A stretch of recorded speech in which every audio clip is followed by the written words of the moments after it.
all the members of SCOF from the admin side, other parliamentary officials who are present here, media,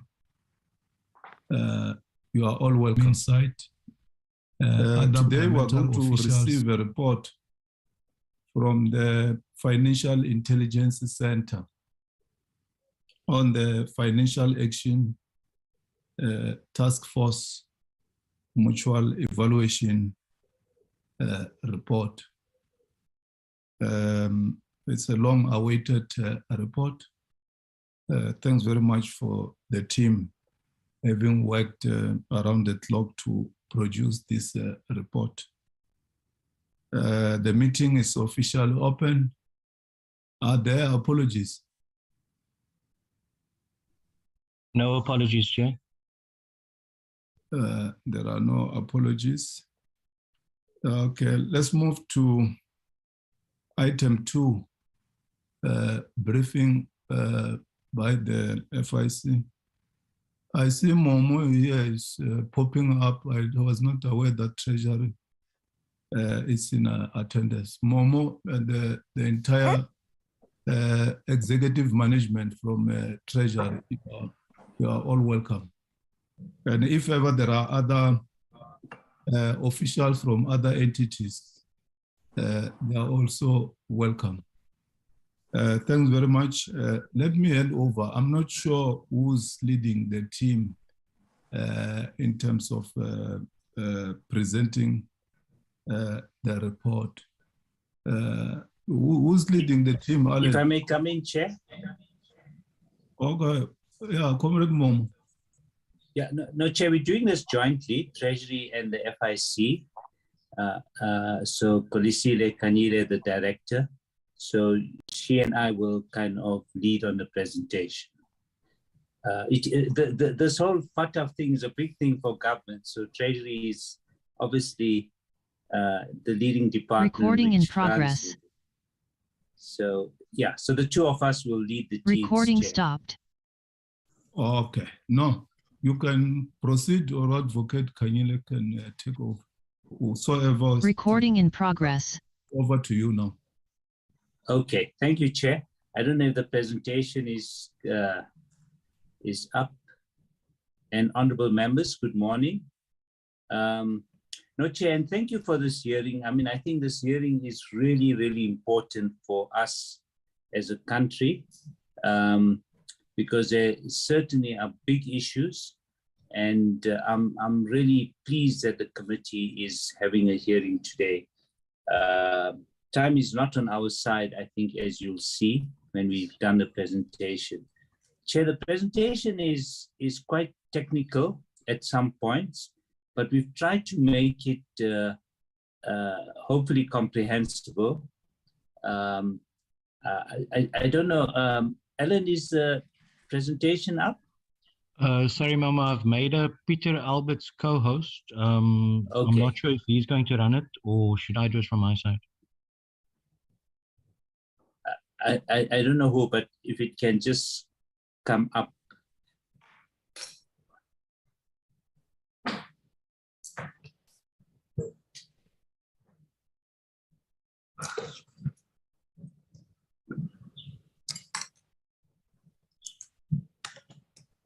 Thank you, Chair. So, Chair, this is a joint, and honorable members, this is a joint presentation by the advocate and myself. If you go on to the next slide, and we've got the team that's been working on it. You'll see on the FIC, which has been doing a lot of the hard work, Advocate Kanyile and some of her key staff, Peter Smith, Phineas Maloto, Christopher Milan. I think they've all played key roles during the mutual evaluation process. And from the Treasury, us from the financial sector policy, Bukile, Errol, and Godi. Next slide, please. So, Chair, just by way of background, countries go through what's called a peer review. And in fact, in the financial sector, as you may recall, We have the so-called FSEPs that the IMF and World Bank do. And then there's a peer review by the Financial Stability Board. Similarly, the Reserve Bank or the Prudential Authority will have the Basel Committee also conducting its own reviews. And these reviews generally in the financial sector, because it's so globally connected, other countries want to know, are we implementing the standards that are agreed to by us as a country? If they find that we're not enforcing the standards, if they find that our regulators are not checking intensively and very strictly, then it sort of sets off concerns and remedial actions to be taken.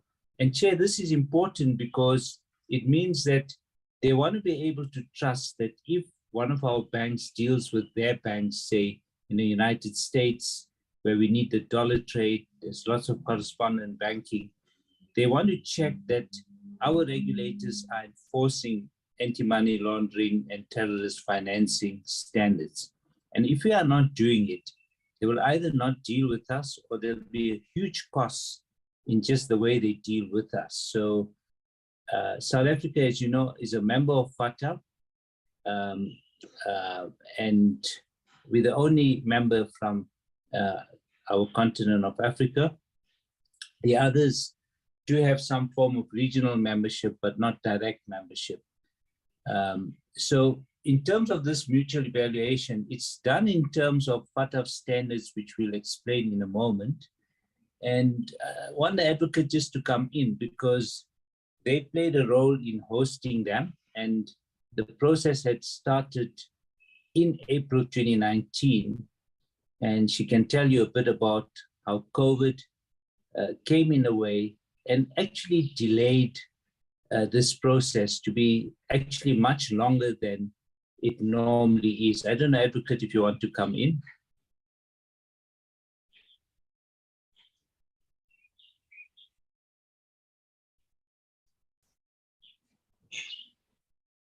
Advocate Kadira, are you there?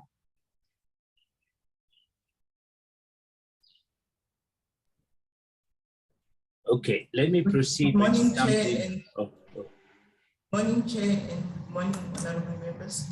And thank you for inviting us. As Momo has said, this is a joint presentation because this matter is far much bigger than the FIC.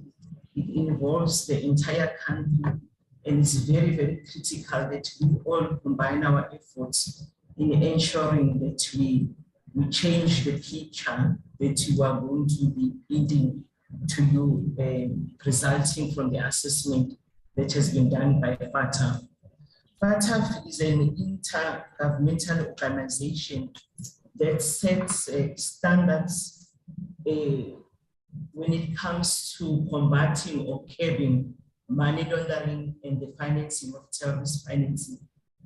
We, as Momo has indicated, that we assessed in 2019. It wasn't the first time that we assessed. We assessed before we even became a member to ascertain whether we are fit and proper to even become the member. Once we passed that test, we assessed again in 2009. And there was a follow-up assessment in 2019. And you'll see from the results that we'll be presenting to you that the situation still looks very, very bad.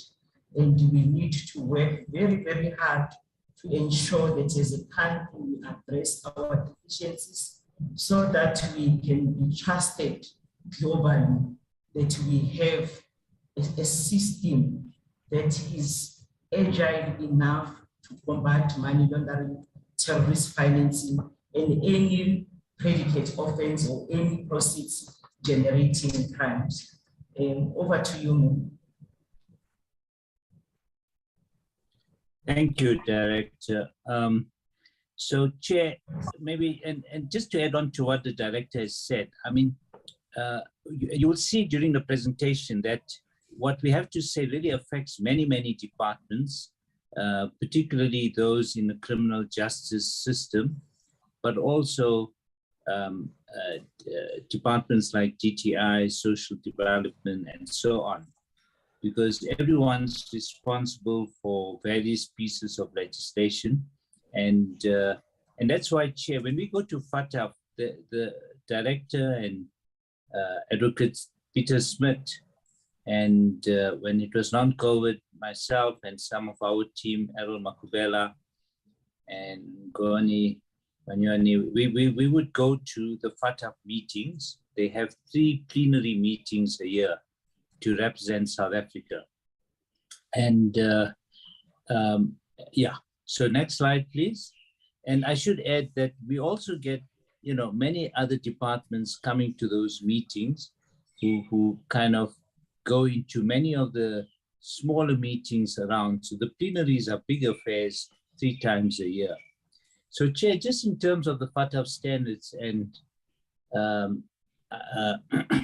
I think our colleagues from FIC are very passionate about this, but I thought that let me explain it, because if I can understand it, maybe it will be easier to explain it to members, because I have to say to our colleagues, try and keep it in a form that I think is understandable, because honestly, it gets very technical, and even us in the Treasury, we would also struggle with some of the terminology and so on if you don't deal with this every day. So Chair, FATF has 40 standards, or what it calls recommendations, which forms the basis of the mutual evaluation or the peer review. And member countries, and Peter can correct me, or the director, there's about, I think, 29 or 33 members, if I remember when last I counted. And as I said, South Africa is one of those. And 89. How many members are there?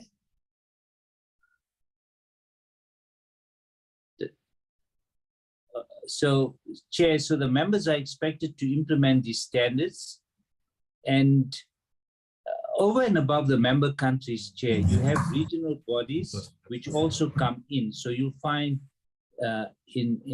on our continent, there's 3 regional bodies, 3 or 4, and each of those regional bodies, like we belong to Isamalek, which is most of Southern Africa and a bit of Central Africa, and those countries also then have to kind of oversee the other countries, or peer review them as well. So it really extends to every country, and no country wants to be left out if it's linked to the global economy, if they need dollar trading or renminbi or any other major currency. So the purpose of the mutual evaluation is to enable countries to make continuous improvements to their anti-money laundering and combating of finance of terrorism. So Chair and members, when you will see a lot of AML/CFT, anti-money laundering, and CFT is combating financing of terrorism. And there's also an element, by the way, of nuclear procurement hidden somewhere in this in these terminologies. So it's to address these and to do it through an independent peer review done by other countries and members of the FATF. And also you have members like IMF and so on getting involved. Next slide, please.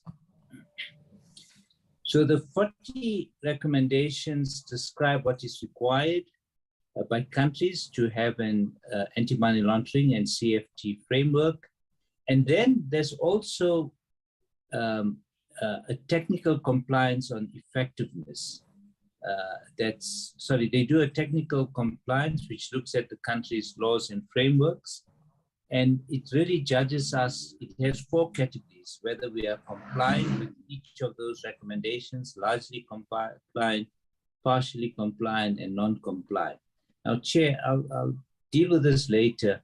It's not good to be partially compliant or non-compliant, because those things trigger off all sorts of processes that put us on a list to get things corrected. Next slide. So over and above the 40 recommendations, FATF has 11 what it calls immediate outcomes to measure effectiveness. Now, this wasn't there when we had done our previous mutual evaluation, I think in 2010. This is, by the way, our third evaluation. And when we did the 2010 one, we were not at that stage judged by these measures on effectiveness. And if you look at the effectiveness, they also have 4 categories, whether it's high, substantial, moderate, or low. So if it's moderate, it says that the intermediate outcome is achieved to some extent. But here's the key point: major improvements are needed. So actually, if we kind of get moderate on any of these immediate outcomes, it actually means we've kind of failed the test, that we've got below 33% in a manner of speaking.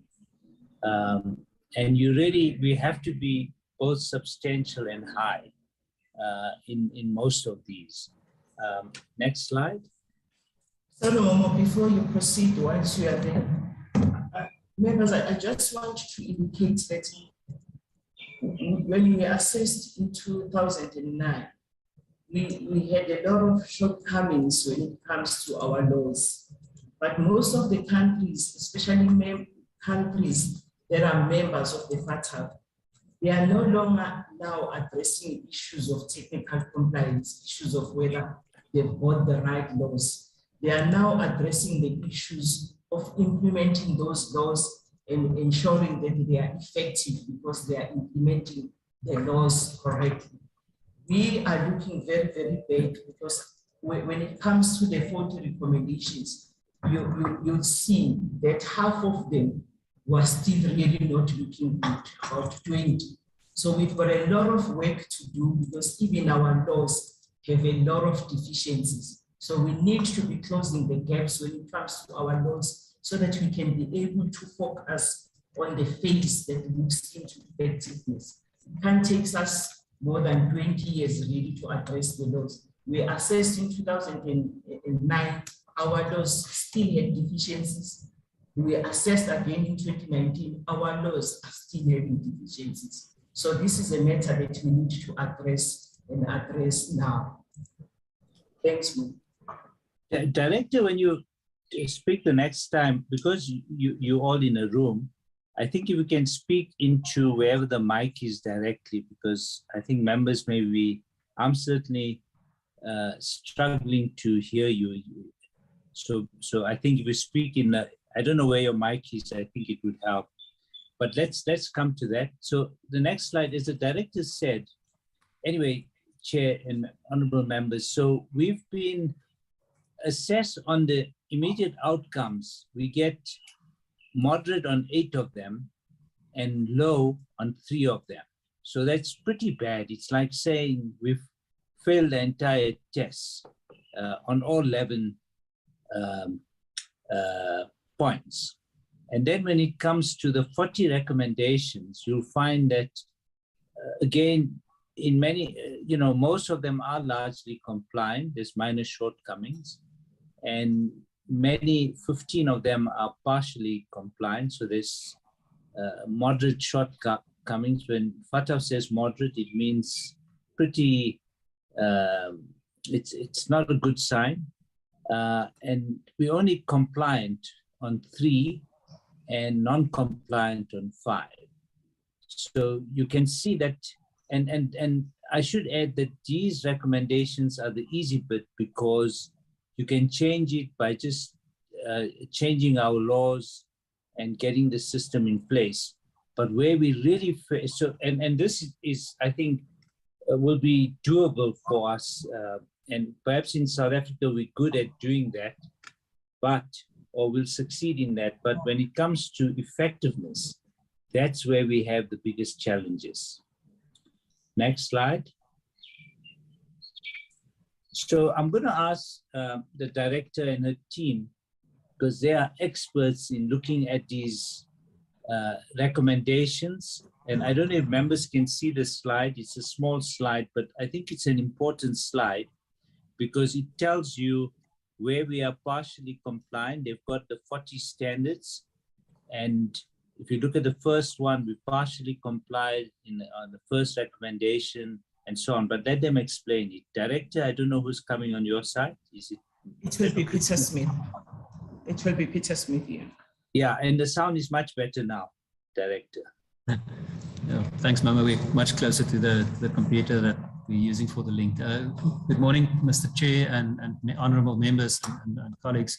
So I'm not going to walk through this whole slide, but I think the key message here, if one looks at all the red on the slide, those are all the areas where in the mutual valuation outcome, we were found to have fallen short of what the expectations are. Those are those partially compliant and and non-compliant ratings.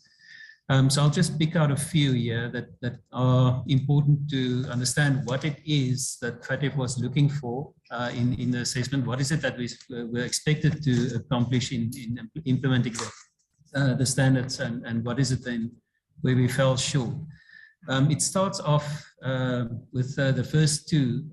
The foundation of a money laundering system that works is to understand where the weaknesses are, where the points of attack may be, where people might want to abuse the financial system in your country. And when you have that picture of what the risks are for your country, then to adjust your policies and your laws and your implementation in accordance, so that you then deal with the problem areas. You don't just take a blanket approach and try to put out fires whenever they arise. So it's meant to be used as a proactive planning mechanism to make sure your money laundering system or your counter-terror financing system is targeted at the areas where you need to have the most effect. So that's what the first two recommendations are. And clearly our system, the criticism is not that we don't have a system, but that our system is not risk-based, it's not targeted. It does not deal with the key vulnerabilities where people might want to abuse our financial system. Then there are quite a few criticisms that deal with shortcomings in our legislation. I think it's also important to understand that the FATF standards keep on evolving. So your legislation needs to keep pace with the standards as and when they are adapted or changed in response to new developments. So, for instance, on customer due diligence, our laws were amended not too long ago, in 2017, the last time. That was the Financial Intelligence Center Act. But in the same time, the FATF has also continued evolving its standards, and there were then again shortcomings that we need to pick up and address through those amendments. Similarly, with our legislation against terror financing, that legislation was never really tested in court, and when FATF analyzed the legislation, they pointed out a few matters that need to be addressed in amendments. A very important aspect of our system, which requires very, very urgent, significant attention, is on the beneficial ownership of companies, people that use companies or set up trusts and work from behind those companies and trusts to do business with our financial system, but without the bank or the financial institution really knowing who is behind the company. Those are recommendations 23 and 24. They're sort of in that right-hand column, where again we were partially compliant. Here we need fundamental amendments to legislation. For instance, in the legislation that regulates trusts, the way that trusts are set up, the responsibilities that are placed on trustees to know who they are interacting with, who their beneficiaries are, where the property comes from.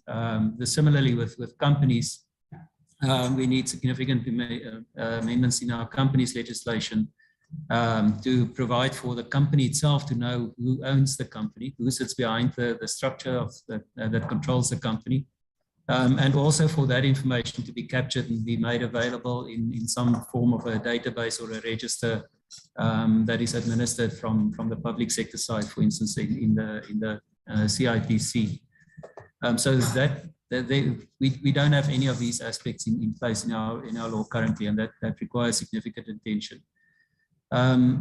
some of the other elements that I'll just pick out here, new technologies have developed. We have things like crypto assets, Bitcoin, and Bitcoin even is now old news. There are new things that are developing every week on this front. And again, our legislation has not kept track of this. We don't have a framework to regulate the service providers that allow people to buy or sell these crypto assets, or place their South African rand or even dollars or euros in these assets and then transfer them.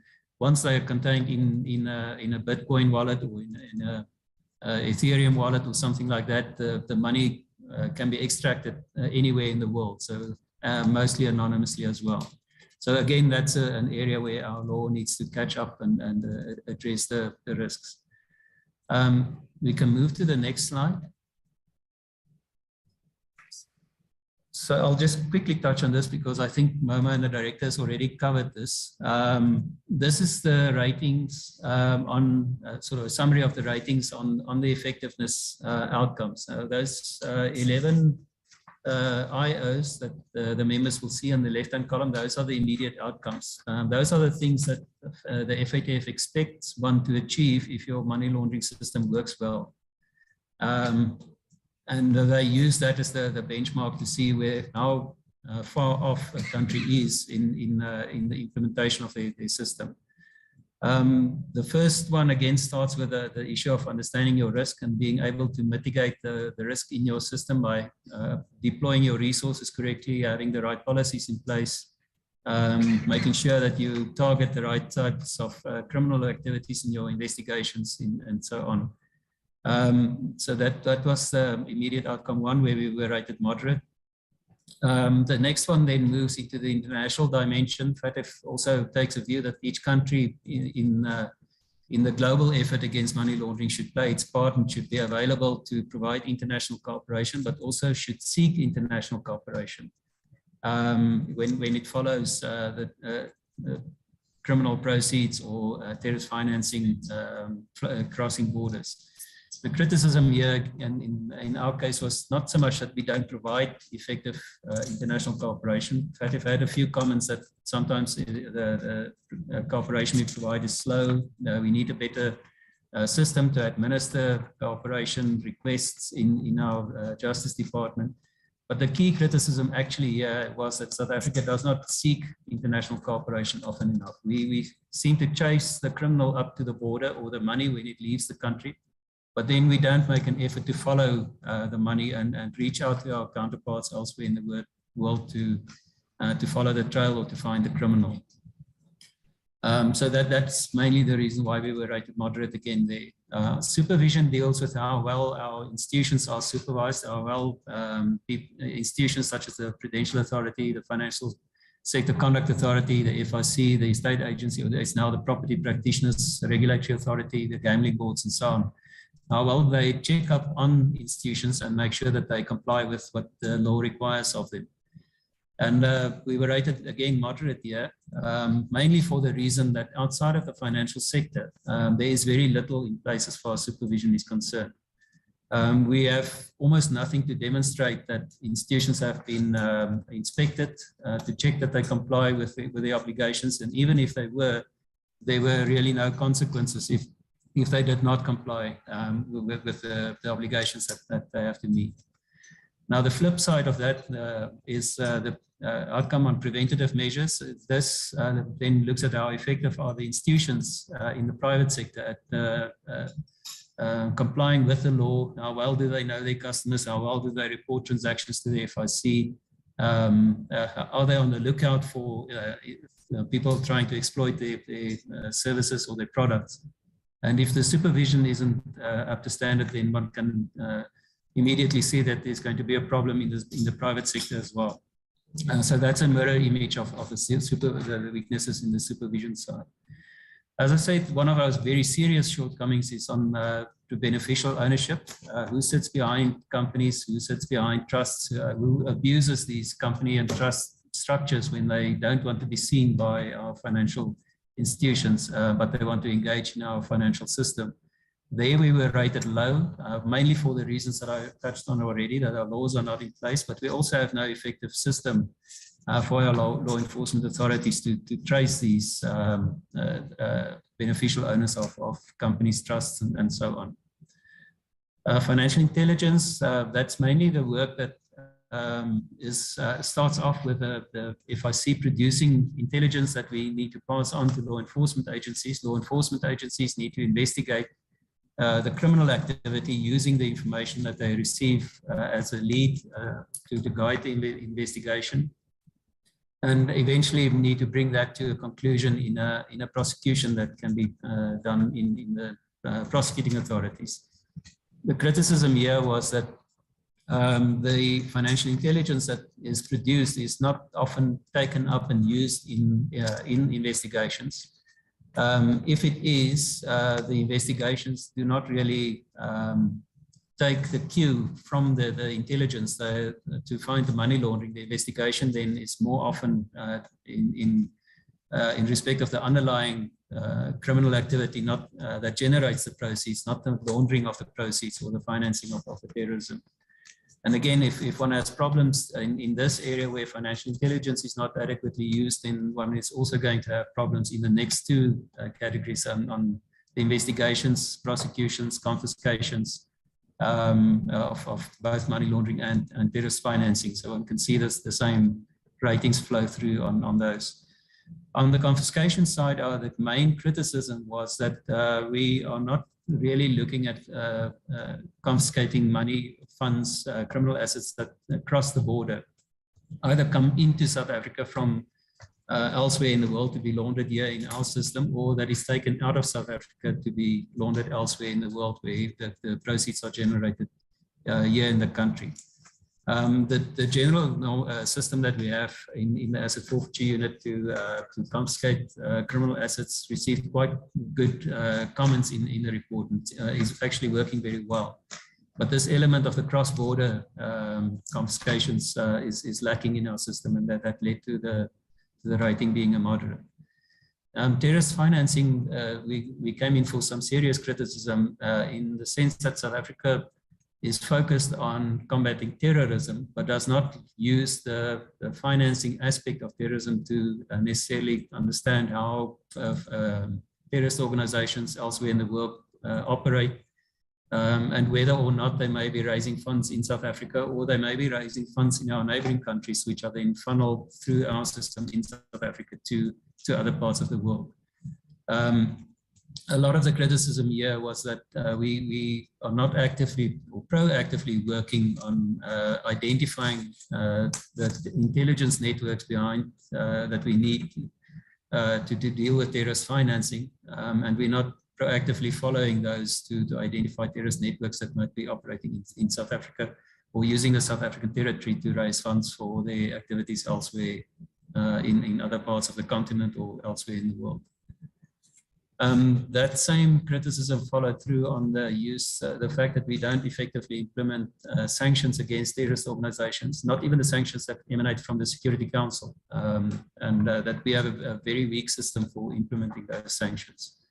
And then just lastly, on proliferation financing, that this is a very new aspect that came into the FATF standards only recently, or since the last amendments to our legislation, where in countries should also apply financial sanctions coming from the Security Council to freeze assets of entities that are involved in supporting weapons of mass destruction programs in different parts of the world.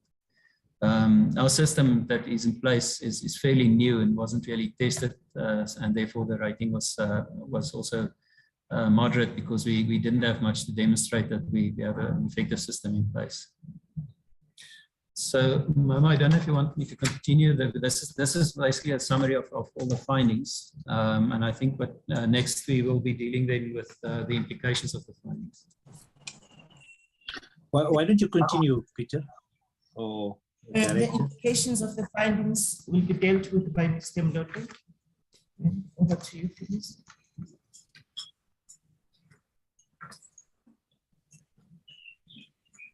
Okay, just Good morning, Chair and members of the Portfolio Committee and the colleagues in the National Treasury. My name is Phineas Moloto. I work in the Financial Intelligence Center. We've been responsible for coordinating this exercise. So, as it was said earlier, the MER, which so far we know as a fact, that we didn't perform very well as a country, and that there is an expectation as a jurisdiction that we needed to have effective AML safety systems from legal as well as operational institutions, as well as how we apply those in terms of effectiveness.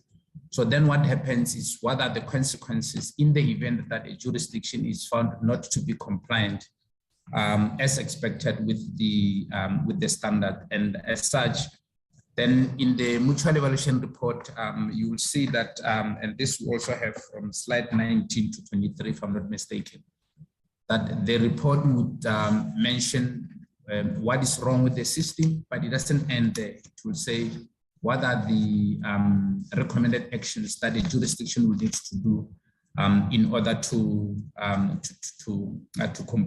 improve its systems.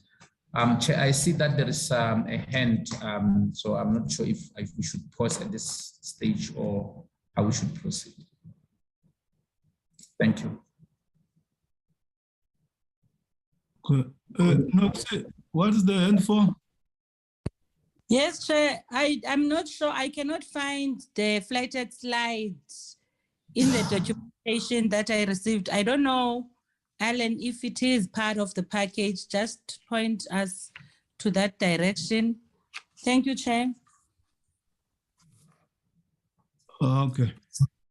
Alan, I think we got a report from the FIC. We don't have this slide presentation. Can you email it to members right now?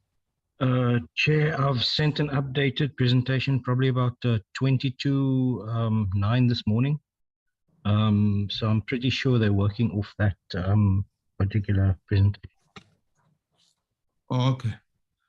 Okay, no, thanks. Continue, Mr. Mlot. Okay, thank you very much, Chair. So yeah, if you would allow me, Chair, I would like to move quickly on this, I think the next 2-3 slides, because my colleague Peter Smith has already explained the findings, which also spoke to the weaknesses that were found in the system. So one of the key issues that he mentioned is our ability to know who are the persons that are operating in our financial system or in our companies, as well in terms of trust. So this relates to the issue of beneficial ownership, in which, as we said, we've been found to be very deficient. And the implication there too is that because we may not know who actually owns the warm body behind the companies or the trusts, that it then becomes difficult for our financial institutions to identify and verify the identity of those who are owning the companies when they open business relationships with them or engage in transactions with them. And then similarly, law enforcement agencies will also have difficulties when they investigate. And we see this in a number of investigations that our colleagues in law enforcement are carrying through, that they are unable, or they've got major difficulties in identifying the people that are behind the criminal activities that would have taken place, in terms of identifying the proceeds generated, how they were laundered, and so on and so on. So this is one aspect that as a jurisdiction and globally we are expected to ensure that we have a system that allows for us to require the registry in terms of the SIPC, as well as the Master of the High Court, to know the persons and identify those persons that are behind those structures. Next slide.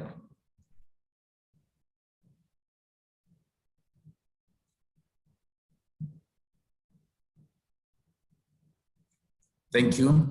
And again, another issue which we rated very poorly, and we had a lot of discussions with our global partners, is the issue of first our ability to identify and verify. So to identify terrorist financing activities that are taking place in our country, and then also have the right measures in place to do so. And the main concern there has been that whether or not we know who a terrorist financing would look like in South Africa, and therefore would we be able to counter that. And this one aspect where we've been found to have a problem. And I think this is not surprising, Chair. If you go earlier to the slides that you don't need to, but when you check in your slides that my colleague Peter Smith presented on our technical compliance, you'll see that recommendation 5, which is our criminalization of financing of terrorism, our ability to deal with targeted financial sanctions from the United Nations Security Council resolution, and our ability to know which NPOs are operating in the country, we've been found to be deficient. And as a consequence of that, then it's not surprising that when it comes to the issue of how effectively are we in identifying, investigating, and prosecuting cases related to terrorist financing, we're found to be deficient. And then, of course, the main issue being that, again, our ability to, identify persons that will join the financial sector, and once they're in the financial sector, are we able, as supervisory bodies, the Reserve Bank, the Financial Sector Conduct Authority, are they able to, ensure that those institutions are supervised and monitored in a way that we focus mainly on those entities that are identified to be high risk, and then put our resources there, because that is the expectation, that as a jurisdiction, we should focus more of our resources and energies to the areas where we are most vulnerable. And this area was found to be deficient across all our supervisory bodies, which in essence means that our supervision of our financial institutions and non-bank financial institutions, including, our lawyers, real estate, and so on, is not focusing on those areas that are of major concern in terms of money laundering in the country. Next slide, please. I think I've already presented on this one. We can move to the next one. This is the slide that I was talking about on beneficial ownership. Next slide, please. Okay, yes. Again, on this one, this slide also made, findings in relation to how well do we cooperate globally. Earlier on, it was mentioned that we seem to be trying to be robust internally, but once a person runs across the border, say, well, we don't show the same robustness to follow suit in that. And we've got a lot of cases in the country where the proceeds were generated in South Africa, and then the funds were taken outside of South Africa to be laundered globally. And the findings were that we did not put enough effort in getting those funds in terms of mutual legal assistance, and extraditing those people back into South Africa so that they can face the criminal justice system. And then, of course, lastly, on this slide, deals with our ability to deal with, proceeds of crime from other countries which are coming into South Africa. As you are aware, Chair, we are one of the main regional centers in the continent in terms of the sophistication of our financial system, the market opportunities that our country offers.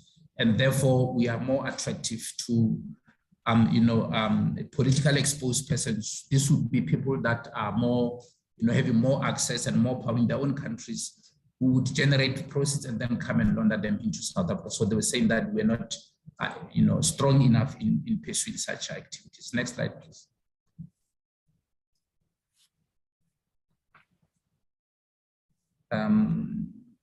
Yes, proceed to the next slide. Thank you very much. Yeah, so here, Chair, this is very important, Chair, and I think we need to pause a moment here and then consider, because for us, I think this is the key message. So once a jurisdiction is assessed, depending on its performance, there are different stages where you put into, for purpose of remediating the deficiencies that you face in your ML safety system. So in order to ensure that there is no arbitrary selection of who goes into what kind of monitoring phase, then the Financial Action Task Force developed a framework which is used objectively to determine the different levels of where a jurisdiction will put into. Earlier on, it was presented that we've got two components to the assessment. The first part is the technical compliance, which looks into the laws and the institutional framework in the country. The second part is where it looks at, with that understanding of your MLTF risks, how are you using those laws and systems to deal with those risks, and therefore talk about effectiveness. So they consider both elements. One, the effectiveness part, two, the technical compliance, but to determine where you are. And these are the results of your mutual evaluation. So in our case, Chair, it's known to us, we only complied to 50%, and which is very low. And then on top of that, the strategic ones that we have found to be very deficient on, it's the one that deals with terrorist financing, the one that deals with customer due diligence. In other words, the laws that we put in place to ensure that our financial institutions know who they're dealing with.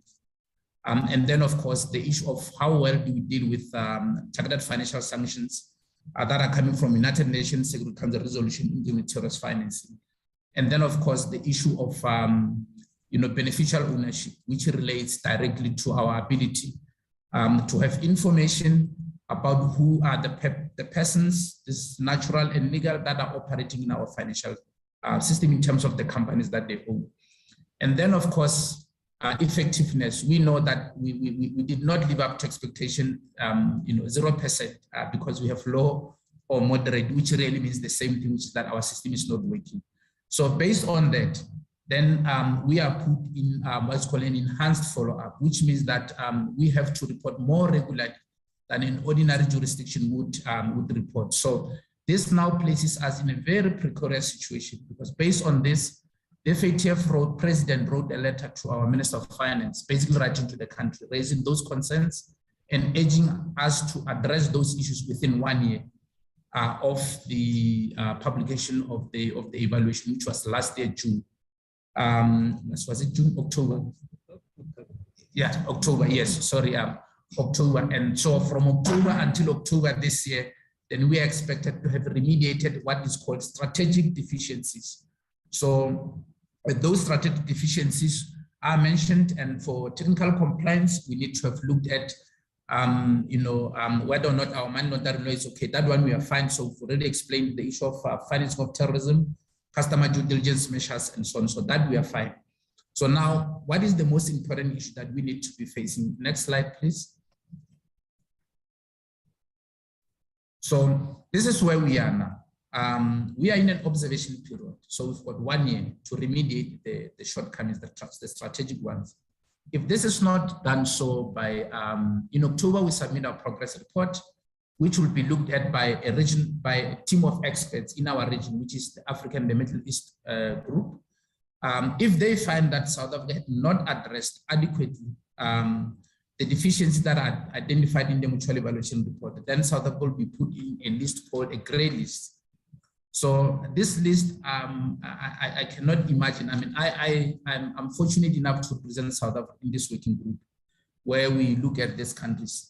The results are devastating to the economies of those jurisdictions that are in there. I mean, in some jurisdictions, they lost about 40% of their GDP, of course, depending on the makeup of the economy. In some jurisdictions, their financial could not trade at all. In some, in fact, most that I've dealt with directly, the government entities like your ESCOM in our case, DINEL and so on, they could not transact. Even the embassies, they could not transact as they would normally want to, because they are deemed to be coming from a jurisdiction that is higher. So there are a lot of implications. So in short here, Chair, on this slide is that we are now in an observation period, which will end in October. In October, South Africa is expected to file a progress report with the Financial Action Task Force, which will be reviewed by a team of experts from October. And then in January, they will meet with South Africa to discuss the extent of progress that we would have made. And then in the event that they find that our progress not, it's not good enough, then of course we'll be put in this enhanced or increased monitoring by the Financial Action Task Force, which will mean that we'll be publicly known as an institution which has insufficient ML safety system. Yeah. So the director will just come in to put one word or two before we move on. Just give it. Chair, what I want to stress when it comes to this process is that when we file our report, it's not even in October, it's August. We're supposed to file it in August. We don't need to show that we've got a strong commitment or meeting. We need to show that we've addressed all the deficiencies. If we haven't addressed all the deficiencies, then you are going straight to to the ICRG process. That's the ICRG process. That's the process where you are already gray listed. And there's no country really that will affect the capital coming into the country. There will be no country or any investor that will risk really bringing the money into a country that has been gray listed by FATF, that is known to have those serious strategic deficiencies. So it's very, very critical that we address all, not just partially, or all our deficiencies by the end of August. Thank you.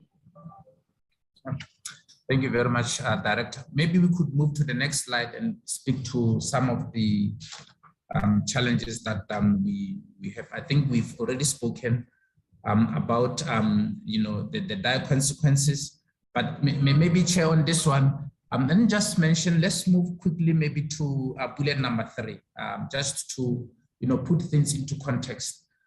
In this case, so once a jurisdiction is on the ICRG list, so the supervisors in other jurisdictions have regard to that situation, and then they then advise, we expected even ourselves to do that in South Africa. Every time FATF issues the list, and after every plenary, we advise our financial institutions of the new list and the concerns that FATF may have with respect of the jurisdictions that are on that list.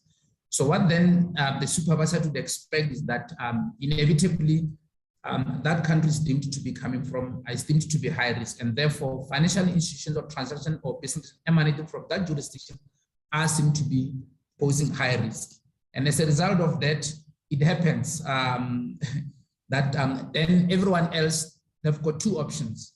One is that they will apply enhanced due diligence measures, which is that every transaction that emanates from South Africa or every business that emanates from South Africa will be deemed to be posing a high risk, and therefore they would apply enhanced due diligence measures. In the event that they feel that their systems are not robust enough to absorb the risk that will be emanating from that jurisdiction, in this case South Africa, then they will cut the relationship of what is globally known as de-risking. So they will say, well, look, we don't want to be sanctioned by our regulator. We are not going to take a risk. And this is where now it becomes a problem, because in most cases, a transaction that would normally take 2 days, 3 days, I would take now 21 days to be processed. And these are practical things, Chair, and I need to stress this because I've been working on this for the last, 10, 15 years now. We've had instances where senior government officials have traveled to outside of the country. Their credit card could not work because they were deemed to be coming from a jurisdiction that has problem. Transactions were hanging forever while businesses were struggling to engage in international trade as it should be. And this is done because overseas banks fear sanctions from their own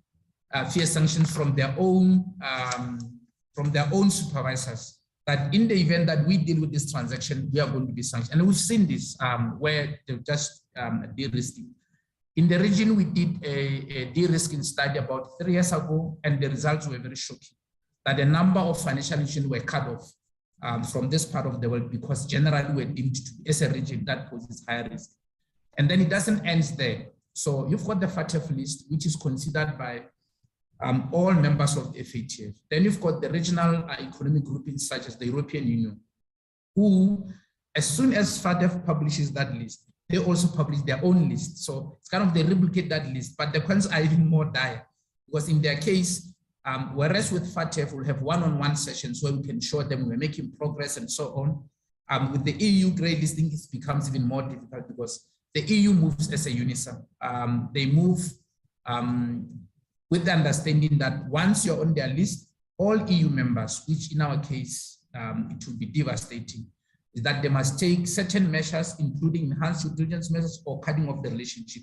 They won't say that, but that's what inevitably happens because financials will then be afraid to deal with that. And we've been seeing this a lot. I mean, I can mention a few countries that I work with within the FATF area. Botswana was having huge difficulties. They just came out recently. Mauritius was horrible for them as an international financial center. They just had, they got out of the list, I think about 2 months ago or a month ago. Ghana, we spoke when we went on site to remove Ghana from the list. the minister, I mean, the horror stories that he was explaining about the consequences were very bad. And then Tunisia, I don't know how many times Tunisia traveled to Brussels to speak to the EU. And the EU has said, no, fix your issues with FATF. Once you've done that, you can come back to us. So these are the practicalities. And when you look in terms of international trade between South Africa and the EU, we cannot afford as a jurisdiction to be on the gray list, which would inevitably mean that we'll be on the EU list. So those are some of the consequences that we deal with. And then, of course, we've got the independent list that will come from your United States. We've got the UK in terms of Her Majesty, the Treasury, and so on and so on. All this will have material impact on our ability to trade as a jurisdiction. And where we are now with our ailing economy, which really is thirsty for foreign direct investment, I think this will be very devastating for a jurisdiction of our size. Can you move to the next slide, please?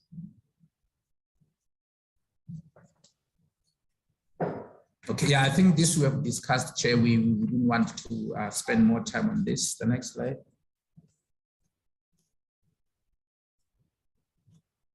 So Okay. maybe, Chair, we can pause here and then hand to you, Chair. Yeah, so thank you very much for your attention. Thanks. No, thanks, Director Phineas. So, Chair, I think,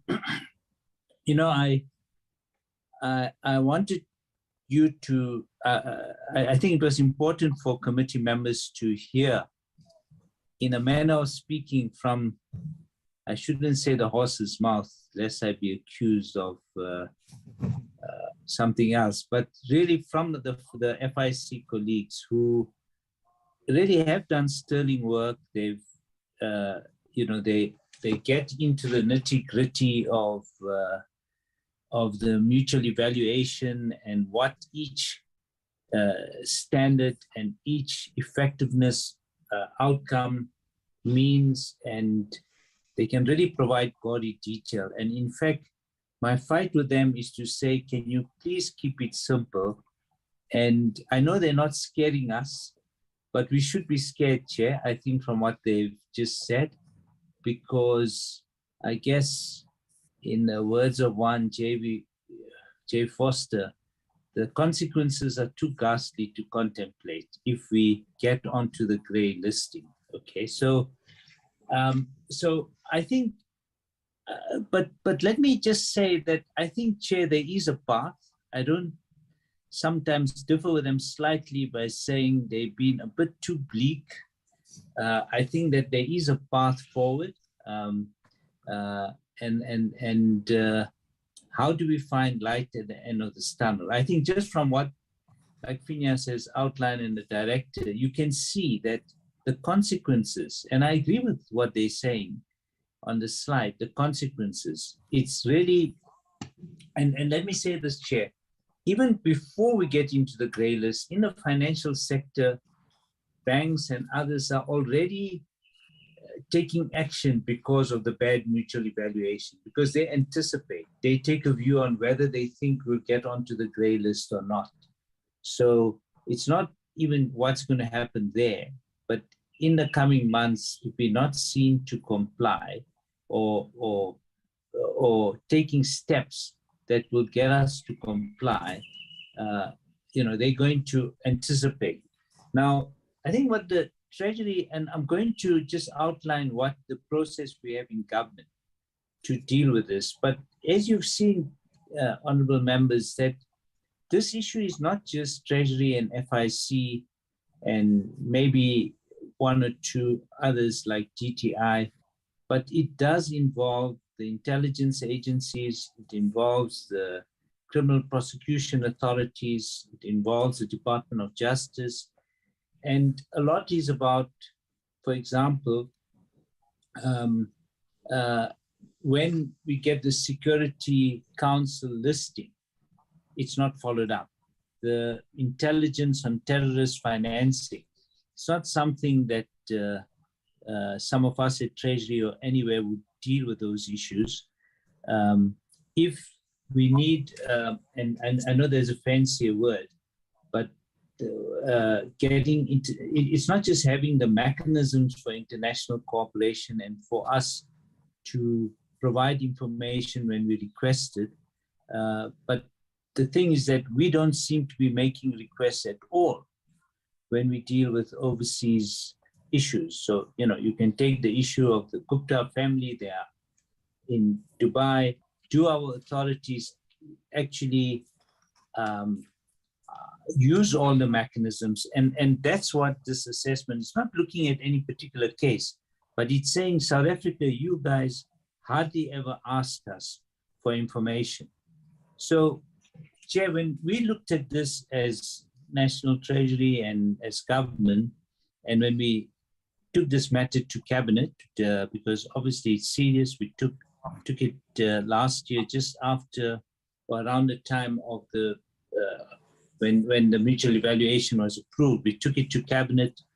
And I think the big point we were making is that whilst this evaluation only focused obviously on money laundering, on terrorist financing, actually a lot of its points apply to all financial crimes. It's not that we are just saying on money laundering, this is what we are not doing, but generally we are weak at dealing with financial crimes.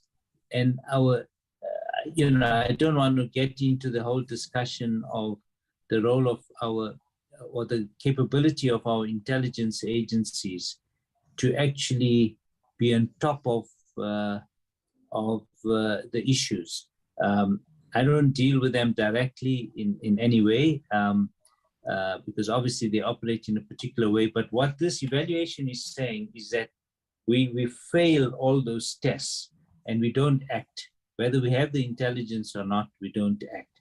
So in a sense, what we're saying is that it therefore covers our lack of capability in dealing with general corruption, dealing with looting of state-owned entities, procurement fraud. You can take the COVID PPE story, financial fraud like Steinhoff, BBS Bank, Tongard, you name it, Chair. The weaknesses are there for all of these. And I know we all get frustrated that not much is happening. But this, what the mutual evaluation says is we've got serious problems. And this is what we say to others. We're not doing this because of FATF and so on. The peer review is actually good. But for our own sake and our own capability, we really got to focus on this. And so we clearly need to have better forensic capability in the criminal justice system. This was a big area identified. Chair, we also find that our agencies, even between themselves, don't share, they may share information in terms of their legal requirements, but is it really being shared effectively? Often there's confidentiality issues. So if you're a taxpayer, SARS can't provide certain information. Even the FIC under current legislation, I don't believe, I may be wrong, and there's many advocates on that side in the FIC who can correct me. But in terms of the way the law is written currently, if there's procurement fraud, they can't really provide info to or share that info with agencies that can't investigate. So the OCPO doesn't have any legislative status as such. So all those issues come in. They've got to have certain powers for the director to provide that kind of information. Aside from dealing with the culture that agencies don't readily share the information and don't work as effectively together as they should. Okay, and I'm putting it very mildly. I think that the whole issue of the legal provisions enabling the forfeiture of unexplained wealth also clearly needs to be strengthened, so that by default it almost becomes crime. So this, Chair, was just our assessment that in dealing with the FATF, the weaknesses outlined, that it would actually help us as a country on our attempts to deal with anti-corruption, with corruption, with dealing with fraud in the private sector, with dealing with illegal flows, all of that, we'd be able to make progress on if we act on those weaknesses. Next slide, please. Momo, can I come in before you proceed on that one? Sure. And correct me as well, Director. No, I'm not just correcting you, Momo. When it comes to the first point, Momo, I just want to really indicate to the members of the committee that this report has revealed that 50% of the crimes that are reported at our police stations, it's proceeds generating crimes. So it's very critical that we have the right skills that will assist us to successfully investigate such crimes. And those skills don't just require your ordinary investigators. You need people who are skilled in cyber, people who understand data, how to really make means and deal with data and make it to be more structured and organized. You need also forensic analysts. You need people who will be able to receive a report from the FIC on intelligence products from the FIC and give meaning to that product so that that product can be used in the investigations, in the prosecutions, in the forfeiture of assets. In the ACCT, we already have a team that is being led by SARS. FIC is also part of the team, SIU, the Hawks, Peter, you remind, Asset Forfeiture Unit. And we are looking into the issues of building a state forensic capability so that within that state, we have that capability to be able to deal with the financials, to be able to produce a report, a forensic report, and take that forensic report to court. Another process that we are also looking at still in the ACCT is also being led by SARS, FIC as asset forfeiture. It's also looking at unexplained wealth, because in the national risk assessment that we have done, Phineas will touch on IO1, we have picked up that there's a lot of cash in the country, in the system, and it's cash that you cannot explain, and you cannot really say to a person, explain where this cash is coming from. It's up to the state really to prove beyond reasonable doubt that you are carrying cash that amounts to, which represents proceeds of crime.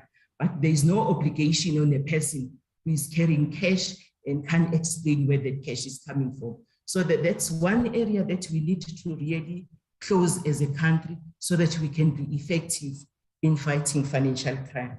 So that's what I wanted to add, Momo, whilst you are still there.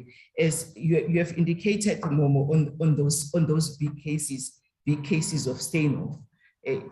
We seem to be assisting countries when they come to us and say, give me information. But when it comes to our own cases, we seem to really lack in going out there and say, assist me with this information so that I can move with this case. And not only charge Olisile or Momo, but also charge legal entities that are involved in such cases, companies, because people hide their ill-gotten gains through companies and trust. So those are the critical gaps that we need to be closing. And no, thanks, Director. And let me say, you know, we've received strong backing, I would say, from Cabinet and our political principles. But I think there are also just process issues. So we are waiting as the President has said, you know, the last report of the Commission on State Capture will be coming towards the end of this month. And in a sense, some of the the President has said that by June we'll respond. Now, time is not on our side, but certainly internally, I think those recommendations will also, I would assume, affect how we respond or particular areas. So we've got to sort of bring these processes, I guess, together so that there's, yeah. So just to move on. So, I think as the FIC colleagues have outlined, you know, this is as bad as getting a terrible investment grade, if not worse. So we did a lot to deal with our investment ratings. In a way, this is going to have a bigger impact than that. And I don't think that we are being dramatic here or trying to scare people, but we do need to take notice. Chair, I don't think we need to go through the explanations. Maybe just go through we don't need to direct it. I think we've been through all of this, but we've just left you with a lot more slides on the next steps. We can come back and provide much more detail, but as I said, I just want to outline to you the process. Let's go through I don't think we need to go through the slides unless Director, you want to come in on any of them. Because I think I think it's important, Mom. I think you can proceed and we come back to the action plan, because it's very critical that the members understand that there is an action plan that has been developed, and we need to go back to FATF in October and show that we've addressed that action plan, that all those actions have been fully addressed and not partially addressed. Because when they are partially addressed, we are running with speed really towards the gray listing. Yes, no, that's fine. So let's just, so Chair, we've just provided these slides to say the type of action steps that are being considered. Next slide. You can just go through it just to bring to the attention of members, and if FIC colleagues want to explain later, they can explain. Next slide. Phineas will deal with them. But do you want to deal with it? Okay, deal with it. This Mom, I think we still have time. Phineas, no, that's fine. That's fine. That's fine. Go ahead. Yes, thank you. Thank you, Mama. Thank you, Chair. So maybe if we could go back to the earlier slide, the first slide. No, I think slide number 18. Sorry, slide number 18. Yes, so here I'm going to highlight the main issues so that if there are discussions later on, we can always come back to it. Chair, let me start by saying that this slide links directly to slide number 9, which my colleague Peter Smith presented on earlier on. And then to say that the most important thing why we do the assessment is not so much to find fault in the system, but rather to find areas of improvement. And this now lies in the recommended actions that you'll see under, when you find time to read the report, under each chapter, it will start with key findings, then below it, then there are recommended actions. It is on the basis of those recommended actions that a jurisdiction is expected to develop an action plan, which would be the basis upon which it put all its laws and resources to actually address the deficiencies that it faced with. In our case, just to highlight to the members, we have a cabinet-approved interdepartmental working group, which is chaired by the FIC, which comprises all relevant stakeholders in government that are responsible for MLCFT. And then we also have below that sub-working groups. We established the sub-working groups mainly because we want we want agencies to focus on the main issues that they are faced with. So we'll have a sub-working group for each immediate outcome. So we'll have a sub-working group that works with the national risk assessment, sub-working group on international cooperation, sub-working groups on supervision and financial, just to make sure that agencies are not all over the place. You're able to put our focus on areas of importance and can share experience with those different sub-working groups. In this regard, we developed a national action plan, which was approved by cabinet. And then following that, then in the interdepartmental working group itself, then we tried to stagger some of the recommended actions. And then we have completed a prioritization of the action plans, action items that needs to be implemented. So now the slide before you talks to what the assessors saw as areas that South Africa needed to improve on. And then we extract those and then say, what are the things that we need to do in order to achieve that which has been asked of us as a jurisdiction? So the basis for an effective MLCFT system is to understand the money laundering and terrorist financing that are facing the country. In other words, if we know who are the people, who are the entities that are likely to expose us and where we would be exposed in terms of our vulnerability, then that gives us the strength to actually focus on the areas of high importance. In this case, South Africa was found not to have a robust understanding of its money laundering and terrorist financing risk. What then happened is that through the IDC, which is the Interdepartmental Committee on AML, CF2, which is chaired by the National Treasury, then I established the National Risk Assessment Working Group, which now is focusing on doing risk assessment. They're almost complete on terrorist financing as well as money laundering. And those two will be the basis upon which we base our ML safety system on. And out of that, because one criticism was not that South Africa doesn't actually deal with ML safety, but whether our activities are focused on high risk areas. In order to channel that, then we need to have an ML safety strategy as a country that drives within government point of view, what are the areas that we need to focus on. And then one of that key issue relates to the issue of reliance on cash. This we'll deal with later on, Chair. So I'll just keep it from this point. So under IO1, we are currently completing 2 national risk assessments on money laundering and terrorist financing. What will then remain is the strategy on combating money laundering and terrorist financing. So we can move on to the immediate outcome 2. This one I'm going to be very quick.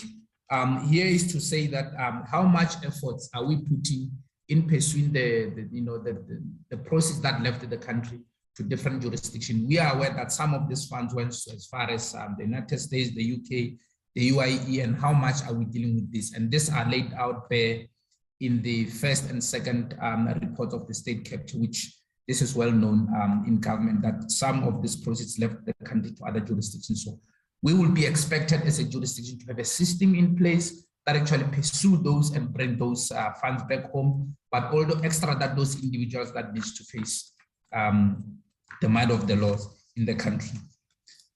And then under supervision, the main issue here were actually, I could say, just sum them up as 2. The main one is that how well do we know that our financial is not penetrated by criminals?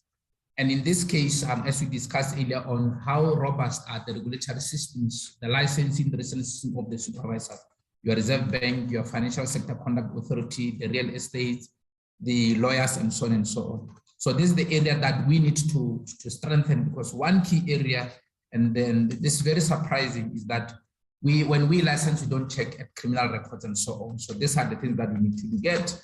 And then, of course, to what extent our financial institutions are following this spaced approach when financial supervisors, rather, when they supervise this entity. So this is an area that at the moment, we are aware that the PA, which is the Prudential Authority within the Reserve Bank, FISCA, the Reserve Bank, they are working tirelessly to ensure that they establish this. And we work with them on a regular basis to monitor them within that sub-working group that I spoke about in terms of supervision. So there is some traction in this area. And then, of course, we'll see in August when we file the report whether or not the actions will be deemed to be sufficient by the FATF.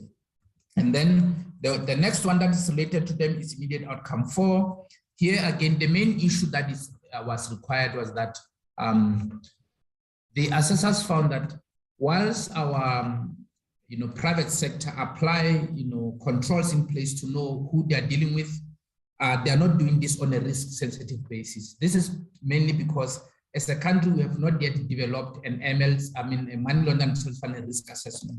And the completion of the immediate outcome 1, which is doing the risk assessment, would also assist greatly for this private sector parties to also use that report to see which ones apply to them directly, so that when they develop their own risk understanding, and of course their compliance programs, they'll be based on a better risk understanding, and this will serve us very well in terms of 1, knowing who should be in the system, 2, identifying those transactions that needs to be reported to the FIC for processing to law enforcement agencies. So that way it will help us to deal with high risk transactions.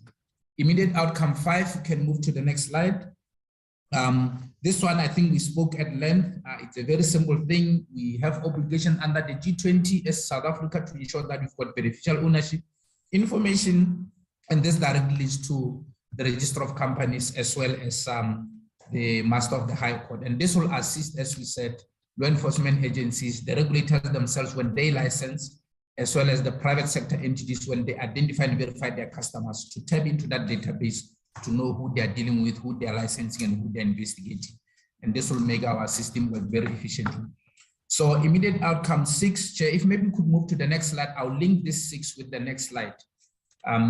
So with the immediate outcome 6, the reason why I didn't want to spend time on it is that there was actually no negative finding in relation to South Africa's ability to produce quality financial intelligence. The issue was how well is this information being used by law enforcement agencies to investigate, prosecute, and commit and seize assets that are related to that. So that is the main issue that we need. So at the moment, we will be looked at what strategies do we have in terms of financial investigation, prosecution, and not just of any case, but complex financial crime cases. In particular, how well are we using those strategies to deal with state capture related matters? So the issue of the state capture reduced throughout the report in terms of how well it has penetrated our financial sector, and then the fabric and the social fabric in total. So we need to ensure that we have steps sufficient enough to deal with this.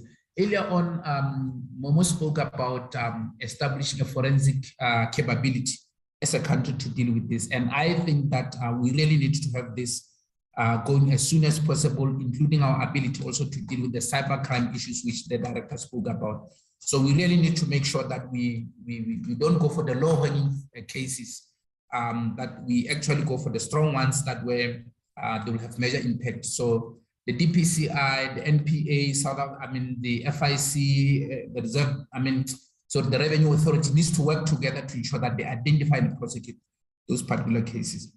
And the immediate outcome 8, Chair, here, truth be told, that we get good findings on this one. The main issue here was simply because we do not as yet as South Africa have a declaration system. In other words, at the border, when people are coming in or leaving, whether or not they've got cash with them and that they need to declare. And you'll recall that earlier on the immediate outcome 1, I said I'll come back to this. This is the main issue for the assessors, which is that we are unable to determine the nature and extent of cash that comes in and go out of the country. And the system that we should be doing is that when you arrive at any point of entry in South Africa, you should be able to declare that you have these funds of this nature, and then that information then is related to different types of law enforcement agencies to deal with it.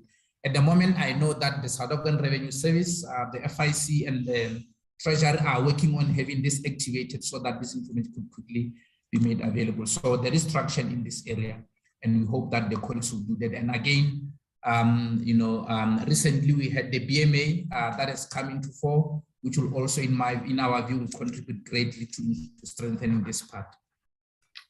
The next 3 ones, Chair, speaks to terrorist financing. So I'll just maybe speak to them at once quickly so that we can move to the other slides, which is that, and I say this in a number of forums, and I think I should say this in this forum as well, that for a country of our stature at South Africa, which moves and believes that our prosperity and development relies on the peace and stability of the continent and the world.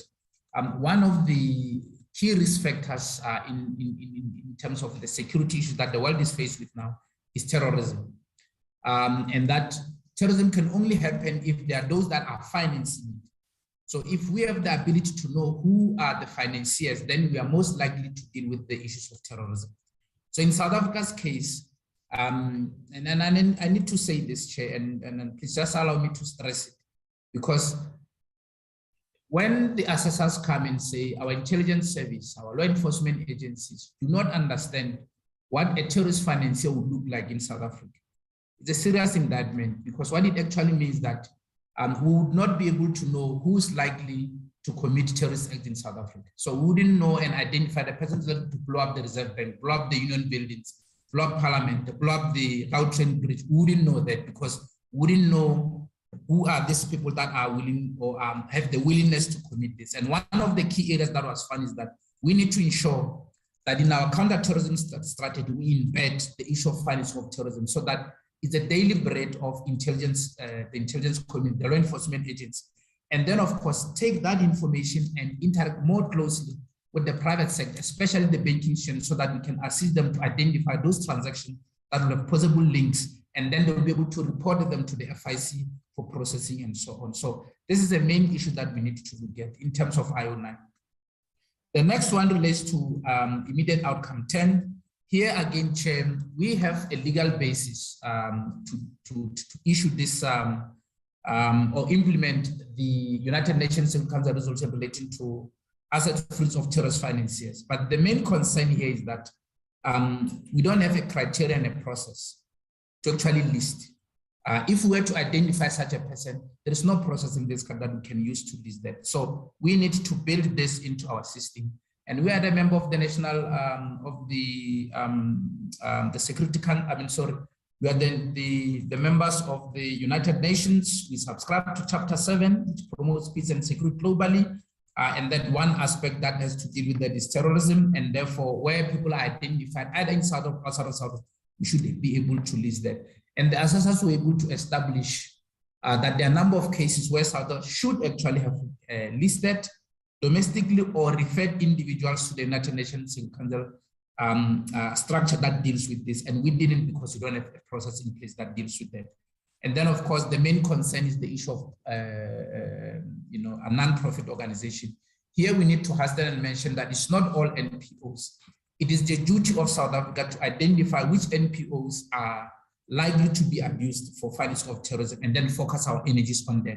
Educating them on these issues, making sure that they've got systems in place, ensuring that SARS, CIPSI, the master, as well as DSD, that is the Department of Social Development, have an understanding of those NPOs that are likely to be used for financing of terrorism, regulate and monitor them. And if that is the case, then you should be able to have a proper way of dealing with them. The remaining slide, Chair, really it's similar concerns that we have, and the slides that we just ended now under immediate outcome 10. So in short, what we are required to do, one, is to make sure that we understand our risks through the risk assessment that are ongoing now, and they should be completed, I think, from the call that we spoke around July. That's one. Two, develop an AML safety strategy that drives government's approach, so that when someone comes and say, what is the government's approach to anti-money laundering and funding of terrorism? You can say, this document speaks to us. All government agencies that deal with this and the private sector would then develop their priorities and objectives in line with them, so that our measures that we implement are consistent with the risk that we understand. And of course, we need to review them so that there is dynamism in terms of understanding of risk, as well as the measures that we put in place.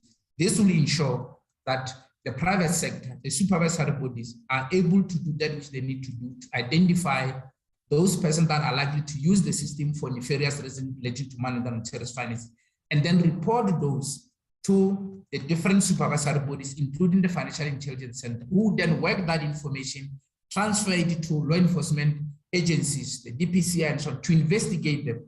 Once they are satisfied that they meet the threshold, working together with the National Prosecuting Authority, then they will be able to prosecute, and ultimately the court will make a decision. And in that way, it's the only way we can demonstrate to the global community and to ourselves, of course, that we are a country that takes anti-money laundering and counter-financing of terrorism measures in a good way. And if we're able to do this, I can most certainly say that whenever we'll be assessed again, we'll be able to show a good report than the one that we are showing now.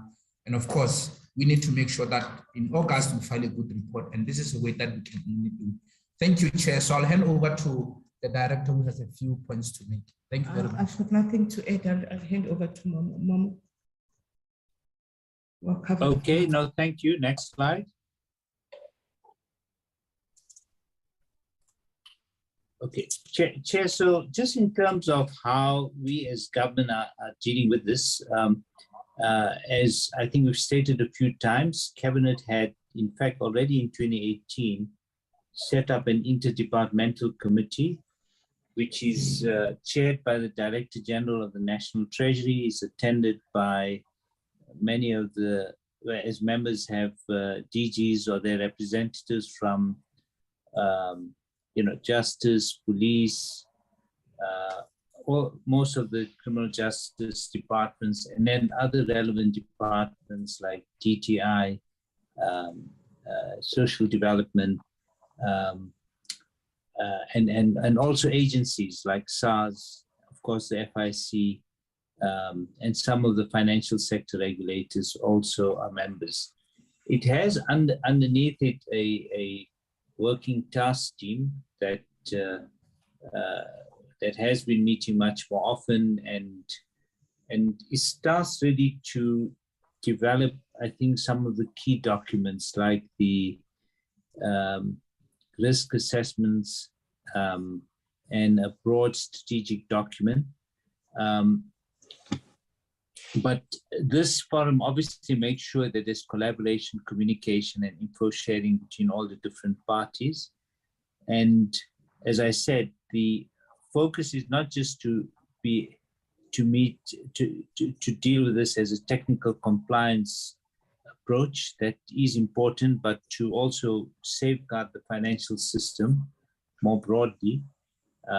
We've talked about the need for greater collaboration, and I think just improving some of the issues in our system, like your suspicious and unusual transaction reporting. At the moment, for example, there's a lot of low quality reports, but I think just and cases maybe sometimes get drowned by the volume because there's not been any assessment made upfront.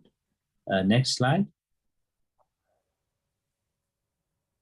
So, Chair, I think for today, it's just, I guess the aim was, and we were happy to have been called just to note the very serious implications of the poor rating, that we are in an enhanced follow-up, and therefore we do need to have made significant progress as the directors outlined by August. And Chair, that's why we will be coming with legislation probably in April to at least do the easier bit, which is to deal with some of the legislative changes that are necessary to get us on the road to deal with the weaknesses. But the bigger issue is going to be the issue of cooperation and getting all the agencies, I think, to focus on, as I've said, all financial crimes, whether it's corruption, illegal financial flows, and so on. And Chair, I'll stop there. If members have questions, I don't know if the director has any more she wants to say before we hand over to you, Director. I think I just wanted to indicate more that at some stage, at an appropriate time, we will have to bring the National Risk Assessment report to the committee. Thanks, Mom.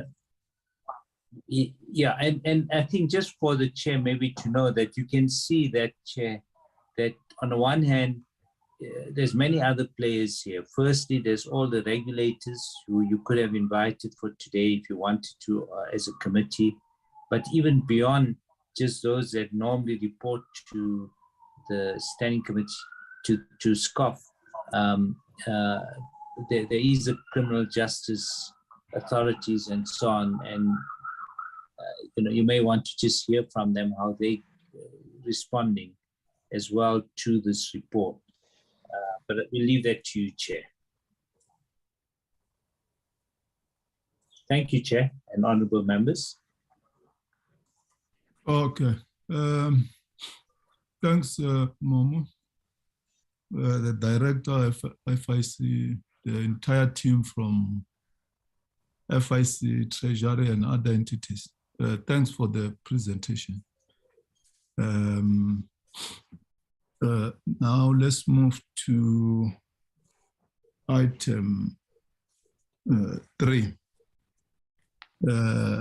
Questions for clarity, comments by members. For now, I see the end of Dr. George, Honorable Mavileta, Honorable Abraham. Yeah, let's take those for now. Dr. George, over to you. Thanks, Chairperson, and thanks very much for the presentation. Yes, I agree. It is quite troubling that it looks the way that it does. While you were doing the presentation, I was just giving thoughts to what is happening locally. I mean, we put in a lot of laws, etc., that quite frankly seem to make it very difficult for ordinary people, for example, to do banking. So, for example, you go to the bank, you've got to give a whole lot of documentation. There's a source of money that gets checked for certain transactions, etc. So there's lots of hurdles that your ordinary person needs to climb over. And then there's regular checks, for example, that the banks do to make sure they know who their clients are, etc. Obviously, I would presume with the intention of knowing who they're dealing with, so that if there's any person who may well be, I don't know, using lots of cash transactions, for example, or might be laundering or using proceeds of terrorism or something, that they would then be identified. So, I mean, certainly for the person in the street, it seems quite an onerous exercise to navigate the basic financial things that need to be done. But yet we have this kind of feedback. So I want to know, is this the result of our focus being in the wrong place? So in other words, if South Africa is focusing very heavily on, if you want to call that, the easy targets, for example, so your average person going about their business, making life, quite frankly, quite difficult sometimes, but not really getting anywhere, so not catching anybody, etc. And perhaps that is a low risk category that gets the burden, whereas possibly other individuals who can navigate the system more effectively get away with it. And that requires a lot more sophisticated systems, processes, etc. So, I mean, certainly as a member of parliament, I do get lots of people saying, well, you know, these laws are so onerous. But at the same time, we get this feedback. So are we actually going down the right road? And, you know, are sort of your average law-abiding citizens being really heavily burdened for no reason whatsoever, because we're not actually getting anywhere in terms of doing the things that these laws are supposed to be preventing? So, yeah, that's my question, Chair. Thank you. Thanks, Dr. George. Honorable Mabilet. Thank you, Chairperson. Thank you, Momo and team, and the team from FIC and Director. And we welcome the presentation. And I've just noted, you know, more especially on the Treasury assessment, and I got a bit worried. But even though you also have an action plan later on and propose steps, but these issues that I'm just going to repeat now, they were repeated again. I know Momo has really overemphasized them. What got me worried was need to develop capacity to deal with crimes and corruption, and you have those under assessment. And also they need to have better forensic and capability in our critical justice system. And also you also noted that a need for better sharing of information between all these various agencies and how confidentiality is understood and critical information shared. I think here you're also like mainly talking about communication strategy, but then all these things, you know, for you to succeed, you depend that they should be resolved. You know, you need to resolve urgently so that these issues on your assessment, you know, they are resolved so that you have a better outcome. And well, on the proposed steps to improve country, you also mentioned them. So I'm a really bit worried that, you know, we will monitor. It's not really a question. We'll continue to monitor and have maybe another presentation for your progress so that these issues are resolved. Because if they are not resolved, we are not really going to be able to achieve what you would like to do. I mean, need to have better forensic and capability in our critical justice. It means that it's not there. So I'm just a bit worried and I'm just commenting. But anyway, thank you for the presentation. Thanks, Honorable Mabidati. Honorable Abraham. Thank you, Chair. Thank you so much. Let me also join the colleagues who have welcomed the presentation. And I just want to commend the team for the teamwork. And I want to agree with one of the last presenters who said the issue is not us complying with international standards, but complying with international standards also keeps us in check, because sometimes when you don't have anything to compare yourself to, you might just think that you are doing the best. Thank you so much for the presentations. Chair, I want to start where I interrupted the presenters with the presentation and probably register a concern, because the presentation that we got, Chair, was also a slides presentation. It was a slides presentation that we got on time and were able to go through. However, I want to register the fact that the latest presentation that was used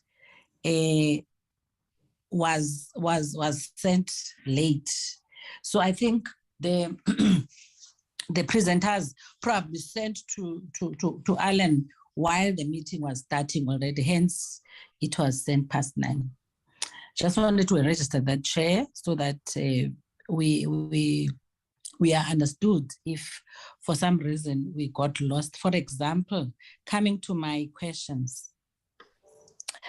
Chair, there is a date that is in the new presentation that Momo spoke to, which is the commencement of the process of evaluation, which is April 2019. But in the presentation that we were sent, it says May 2018. So I think, though it might sound like it's not so important, but it is important to know what we are dealing with in terms of the dates that we're coming from or when we started, because also our progress can be based on that. Chair, still in the background, I see Momo indicates that there was a break of almost a year due to COVID-19. My question there, Chair, is whether FATF was not able to work virtually during the time, just to keep each other in check. And I'm not going to dwell too much on the areas of weakness, because, Chair, my belief is that in the action plan that is going to be shared with us, they are going to share the areas where they are going to be improving. So, Chair, I will just pass the slides that talk to the compliance ratings with a comment that says, I think we need to know when the presenters are saying that they do work with departments, we need to know which departments for sure, because I think based on the areas of weakness, for me, the departments, there are departments that are critical for participation, especially because we do have an endorsement by cabinet in terms of a committee that should work around these funds. And so for me, it's quite critical that we know who is part of the committee, so that we are also able to say in our other deployments, why are you not contributing towards ensuring that we deal profitably or effectively with the issues of cross-border financing. Chair, I think also in the areas that have been marked as low, my expectation is that the work that's being done at that level.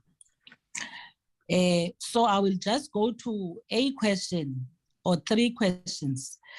The one that wants to know whether there has been some contribution by FIC to assist the Zondo Commission in any way.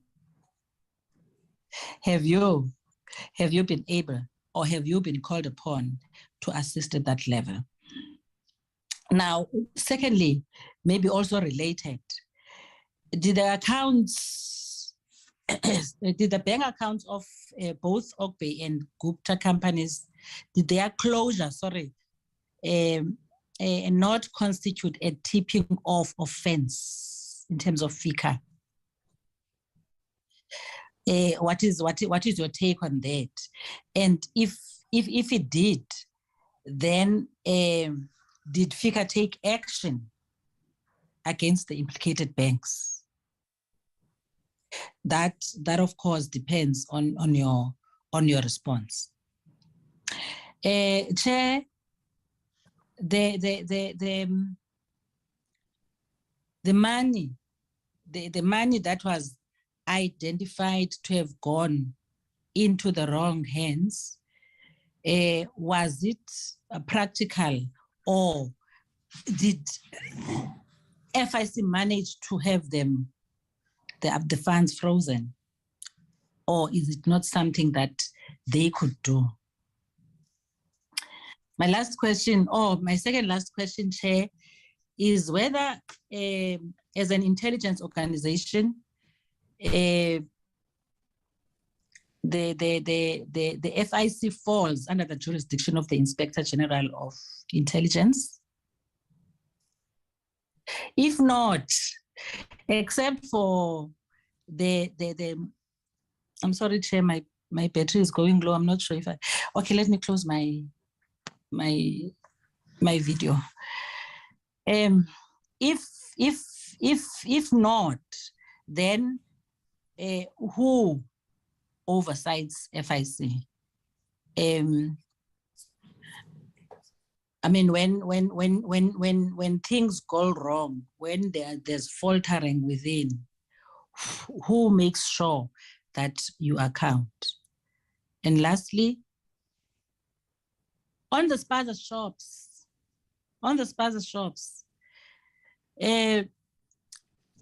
do we have some kind of, are we able to ensure that they do have bank accounts in the country? Because I think that's one of the big questions when it comes to them not banking their money locally.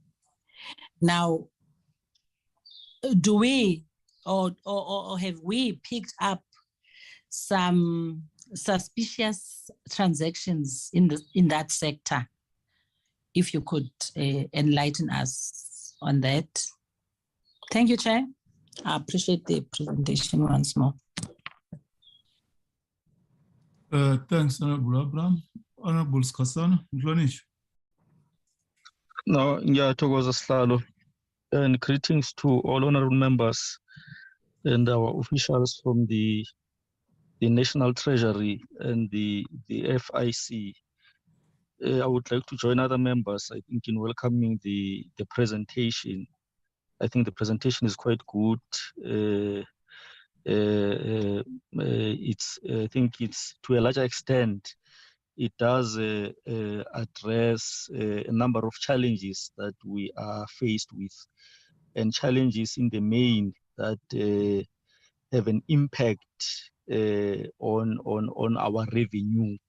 Because year in, year out, when you have to deal with the issue of budget, I think these issues are issues that are coming to say we are unable to collect the necessary revenue because of these kind of challenges, because of financial crimes that have to do with illegal financial flows, the issues of tax evasion, the issues of money laundering, etc. So I think this presentation, I think it does, I think, give the necessary solutions, I think, to those challenges which are facing us. And I think it is quite important, as they've indicated, that it should not only be an issue of compliance with international requirements, but it should also be about assisting us as a country, I think, to combat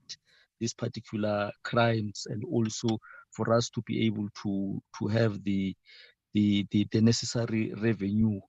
But what I just wanted to find out, Chair, is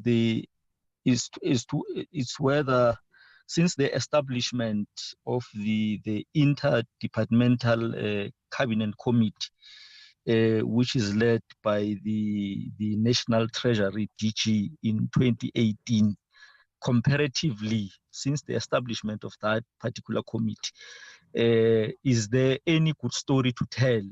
Can we say, comparatively, since that committee was established in 2018 to date, when you compare this period to the prior 2018 period, is there a good story to tell? Can we say, indeed, this committee has been able to assist us?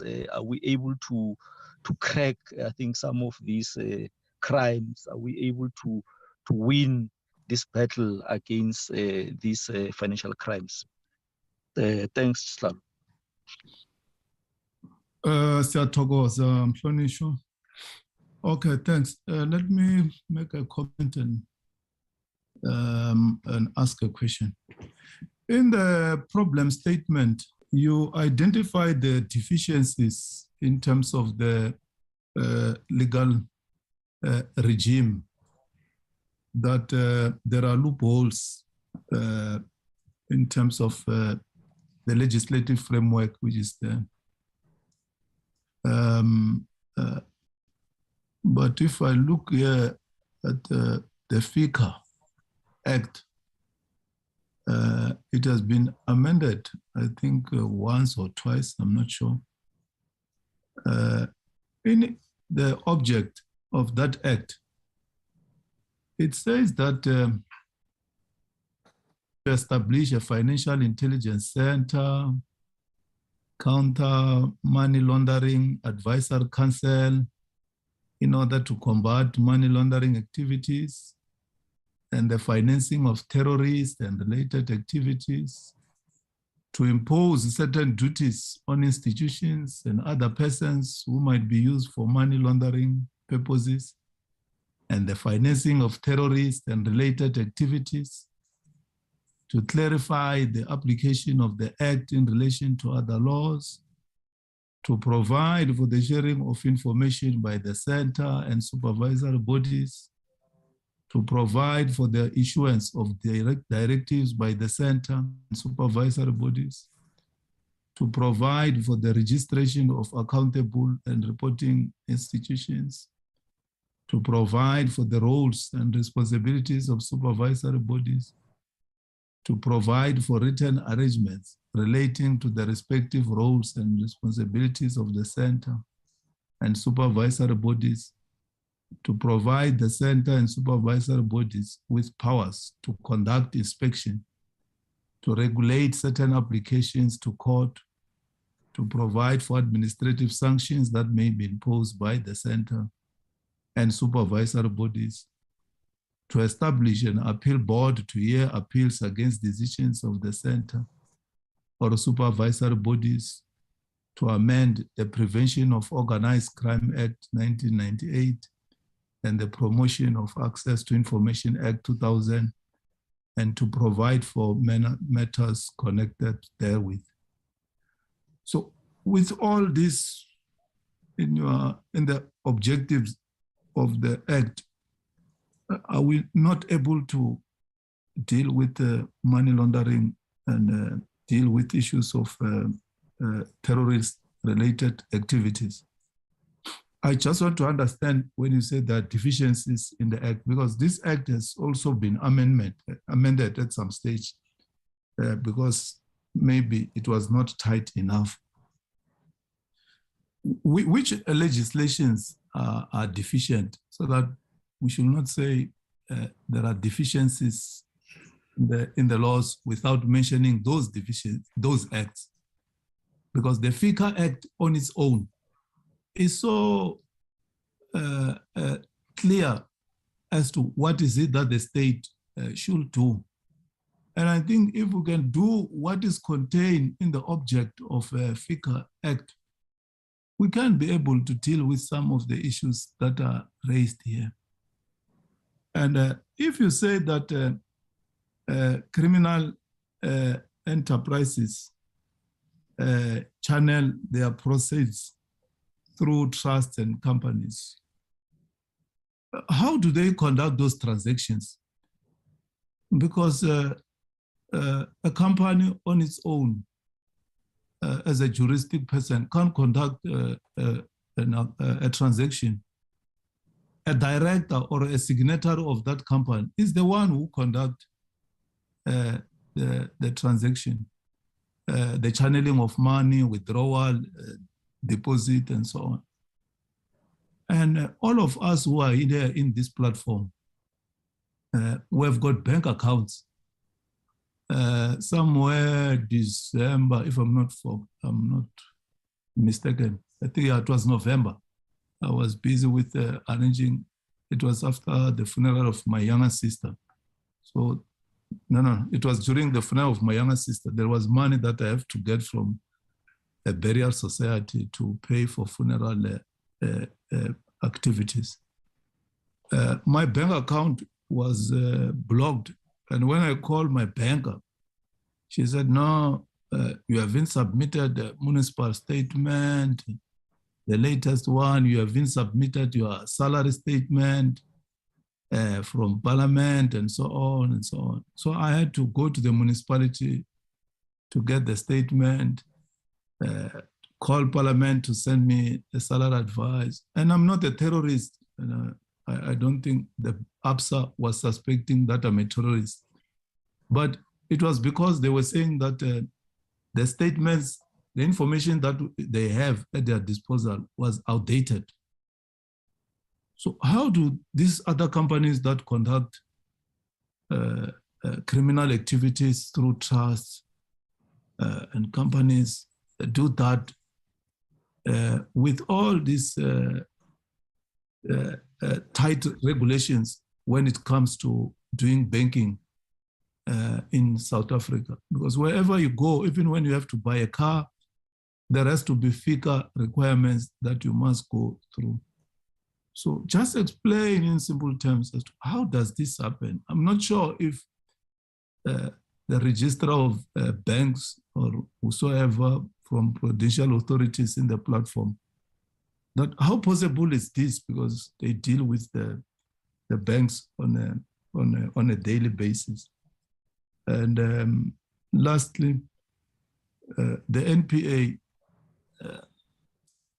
So you say the NPA does not have the necessary or the requisite skills to deal with some of these criminal activities. Or what is the challenge with the NPA? Because they seem to be part of your IDC. Because if we don't have a capable NPA, even if you take cases to a court of law, it will be very difficult for judges to make any judgment in favor of the NPA if the case is not tight enough. Thanks very much. Over to you, FIC and Treasurer. Maybe let me start because I think the director will have all the hard questions to answer. No, Chair, I think, I think the point that Honorable George made is there's no doubt that your anti-money laundering legislation is onerous. It's actually draconian and probably generates the biggest expense for banks, for example, because there's customer due diligence, or another way of seeing it is know your customer, is a kind of key principle that they have to enforce.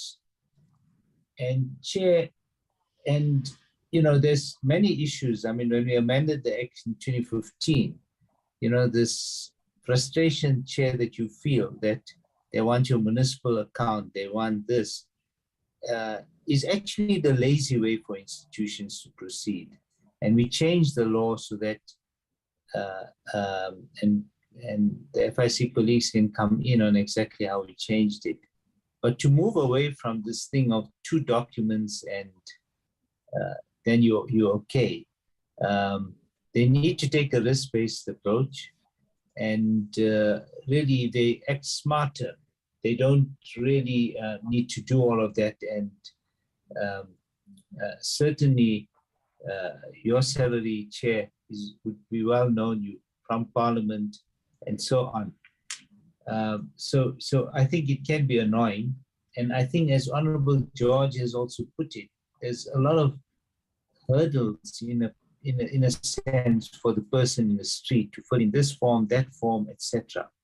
I think the key point, and Phineas made this, is that of institutions understanding a risk-based approach. And often my feeling is that they don't take a risk-based approach because that is, in a sense, harder, and having a simple tick box, oh, you got the ID of the person, oh, you got the municipal account, kind of is an easy way for people to deal with it. And we had hoped that, having done the legislation, that there would be smarter ways of checking. Second point I think that's important to note is that, by and large, I think your big institutions, especially those that are listed, have such reputational concerns that they tend to comply. Even if you didn't have the FIC Act, they would comply, because if they want to do business or have a correspondent banking relationship, they have to almost comply to the highest standards of the other countries that they're dealing with, for them to be able to do business with banks and so on in that country, in the other countries. But it's once you go to smaller companies that, on the one hand, maybe it's very burdensome from a compliance perspective for those companies, but also it's very hard to deal with them. So you deal with motor car dealers who deal in cash, estate agents who deal in cash, and in a sense, the sort of cash economy. And I think if one just followed, even just on TV, the Zondo Commission and Bosasa and the cash, I mean, that is one of our big problems, is how do you deal with this cash economy, which is difficult. So though we've got many laws, I think getting this to applied by many regulators who aren't, who don't even fall under the finance portfolio, but clearly impact on us, on the country as a whole, is a huge challenge. In terms of capability and so on, I think it's all out there in the public domain about our weaknesses and how long cases or investigations take. But there's many players here, so you can't even say, I would suspect it's the NPA, because before the NPA, there's the Hawks who have to investigate. They have to presumably do a docket. I'm not an expert in this area. The advocate here will definitely be an expert in this area, given where she comes from in her past life. So perhaps she can tell us. But just broadly, I think that yes, it's onerous. Yes, I think that it's not a question that maybe our focus on the areas that we deal with directly. I think by and large there's much higher levels of compliance, and I think we would pass the test. But once you go beyond the finance family, it becomes much tougher. and really does involve many departments and better ways of getting that coordination. But let the colleagues from the FIC respond.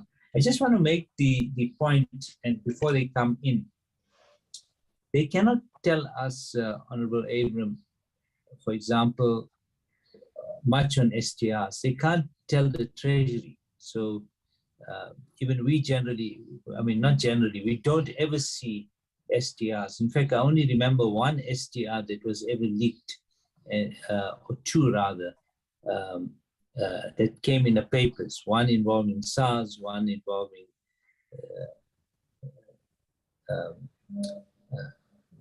the ANC contest, leadership contest.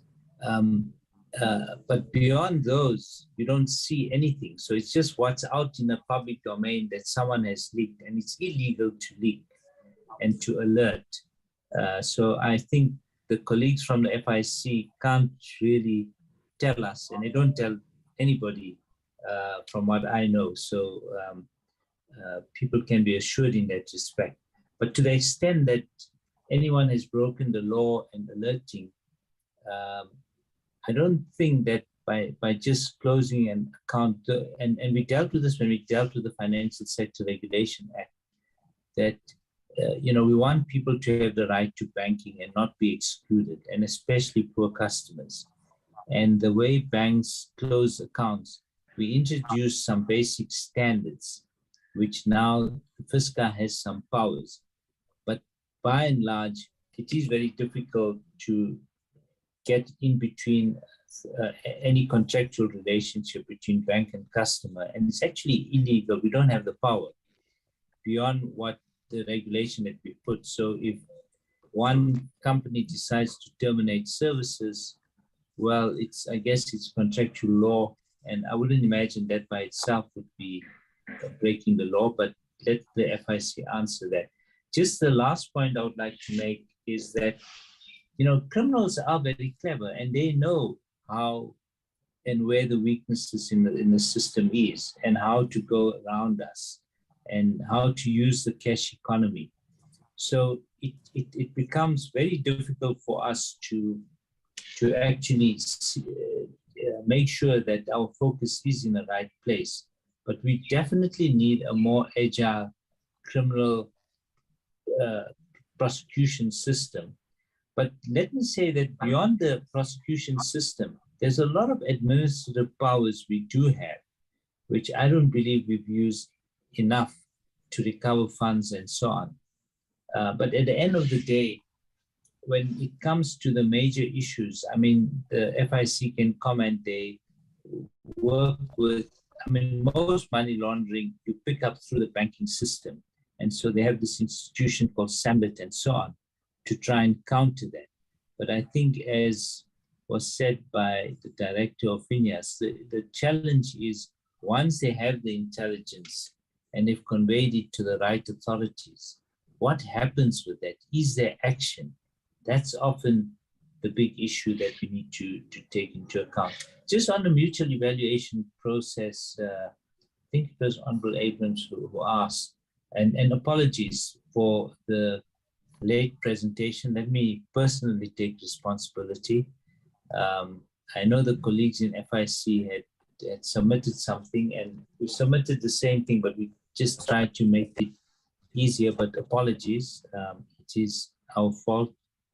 The second point is, though the FATF process, and we can deal with the May-April dates, but we knew in 2018 we're going to get a mutual evaluation, and obviously there's some communication with the country, and in April 2019 they formally commenced the process. They did a lot of the work through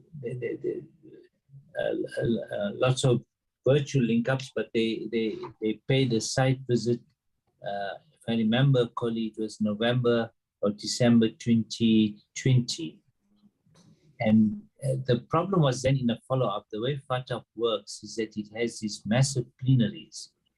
And with COVID, that came to a stop, and they weren't looking at mutual evaluation. So it was more the end of the process where there were some delays, and not just for South Africa, for many countries, and that, I guess, took long. But maybe the director and Peter Smith can come in. But let me stop there for now. They can answer some of the other questions. Then I'll come in at the end if there's any still outstanding. Hey, thank you, Momo, and thank you, Honorable Chair. I'll first, I think Momo has covered most of the responses that we wanted to cover, but we'll just add to Dr. George, the issue of knowing your client and even verifying the identity of your client is very critical. It's critical for the banks to have that single client view so that they can be able, if they know their client, they know where the source of income is coming from, the kind of business the client is involved in, whether alone or with other people, then they'll be able to monitor activities that are outside of the norm, activities that are unusual and suspicious, and report them to us. So if they don't know the client, they won't be able to even know that this is not really fitting the profile of the client that we know.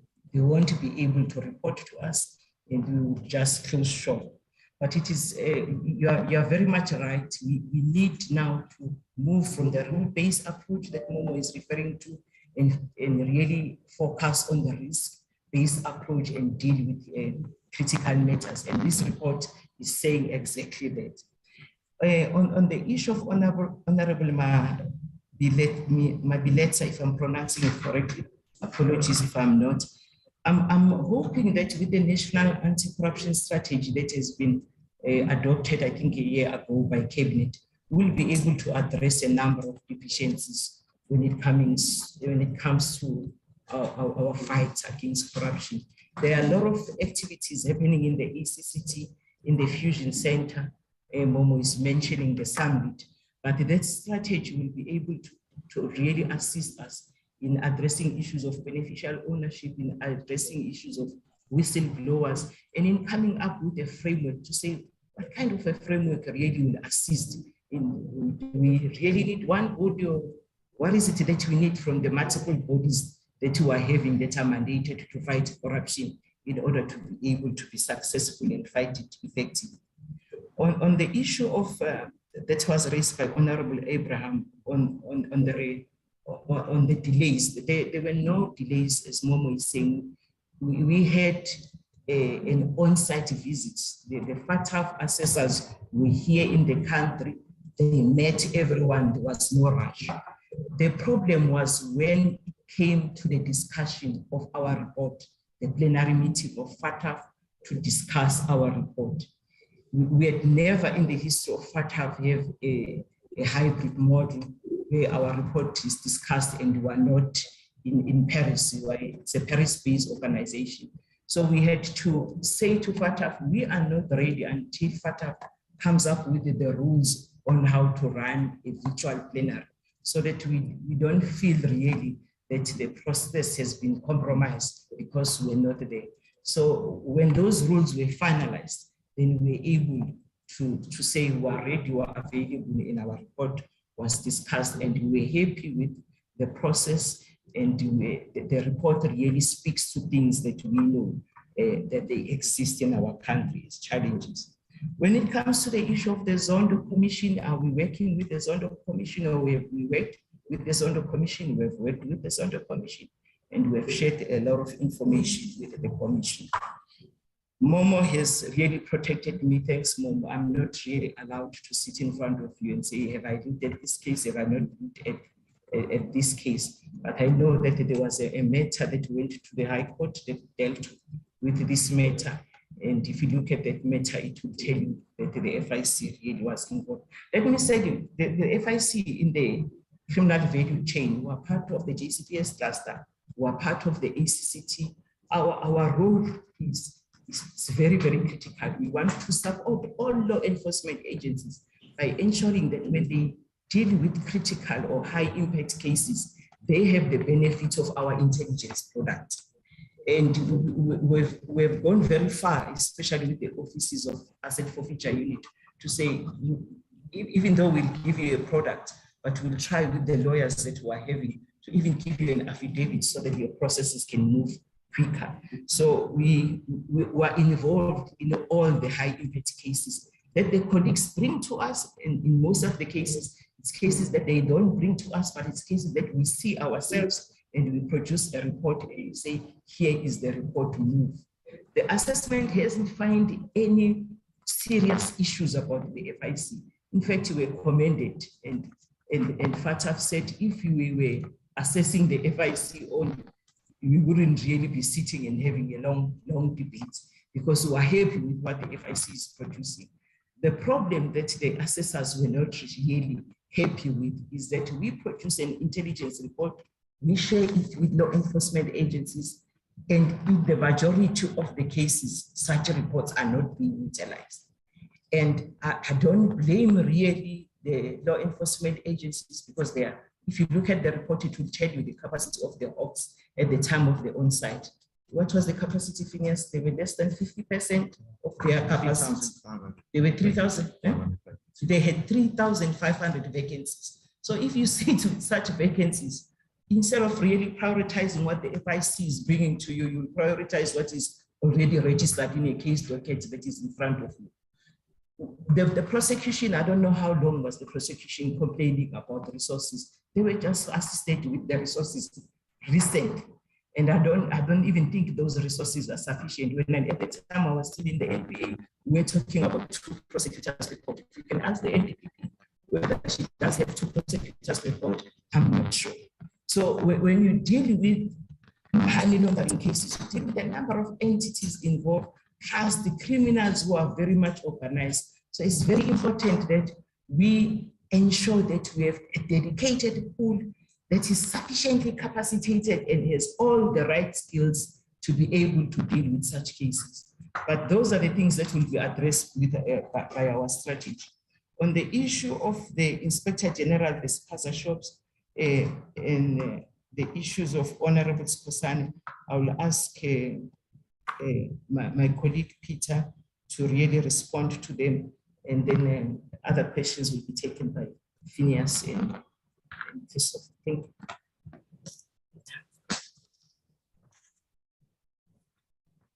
Thank you, Director. So I think on the question of the FIC, whether we fall under the jurisdiction of the Inspector General for Intelligence or not, it is important firstly to keep in mind that the FIC, although we produce what we call financial intelligence, information in other words that we supply for investigative purposes, the FIC is in fact not an intelligence agency. And if one looks at the definitions in the legislation that regulates intelligence activities, the FIC doesn't perform those activities. We don't, for instance, operate covertly. We're not allowed to send people undercover to observe financial activity. We're not allowed to collect any intelligence ourselves. All that we receive is what is reported to us through legal obligations on financial institutions to report suspicious transactions, etc., etc. And otherwise, we have access to generally available information that is held in the public service, for instance, the Department of Home Affairs, subsidiary records on companies, etc., etc. So it's important to keep in mind that the FIC is not actually an intelligence gathering agency. We had the discussion actually with the Inspector General a few times in the past, specifically on this issue, to test whether we and the Inspector General see things the same way and have the same interpretation. And the conclusions of those discussions were that the FIC is in fact not an intelligence agency, and that the Inspector General also does not see the need for them to exercise oversight over the activities of the FIC. That is not to say that the FIC is not accountable to anybody. And I think it's important, firstly, we are obviously accountable to the Minister of Finance, who's our executive authority.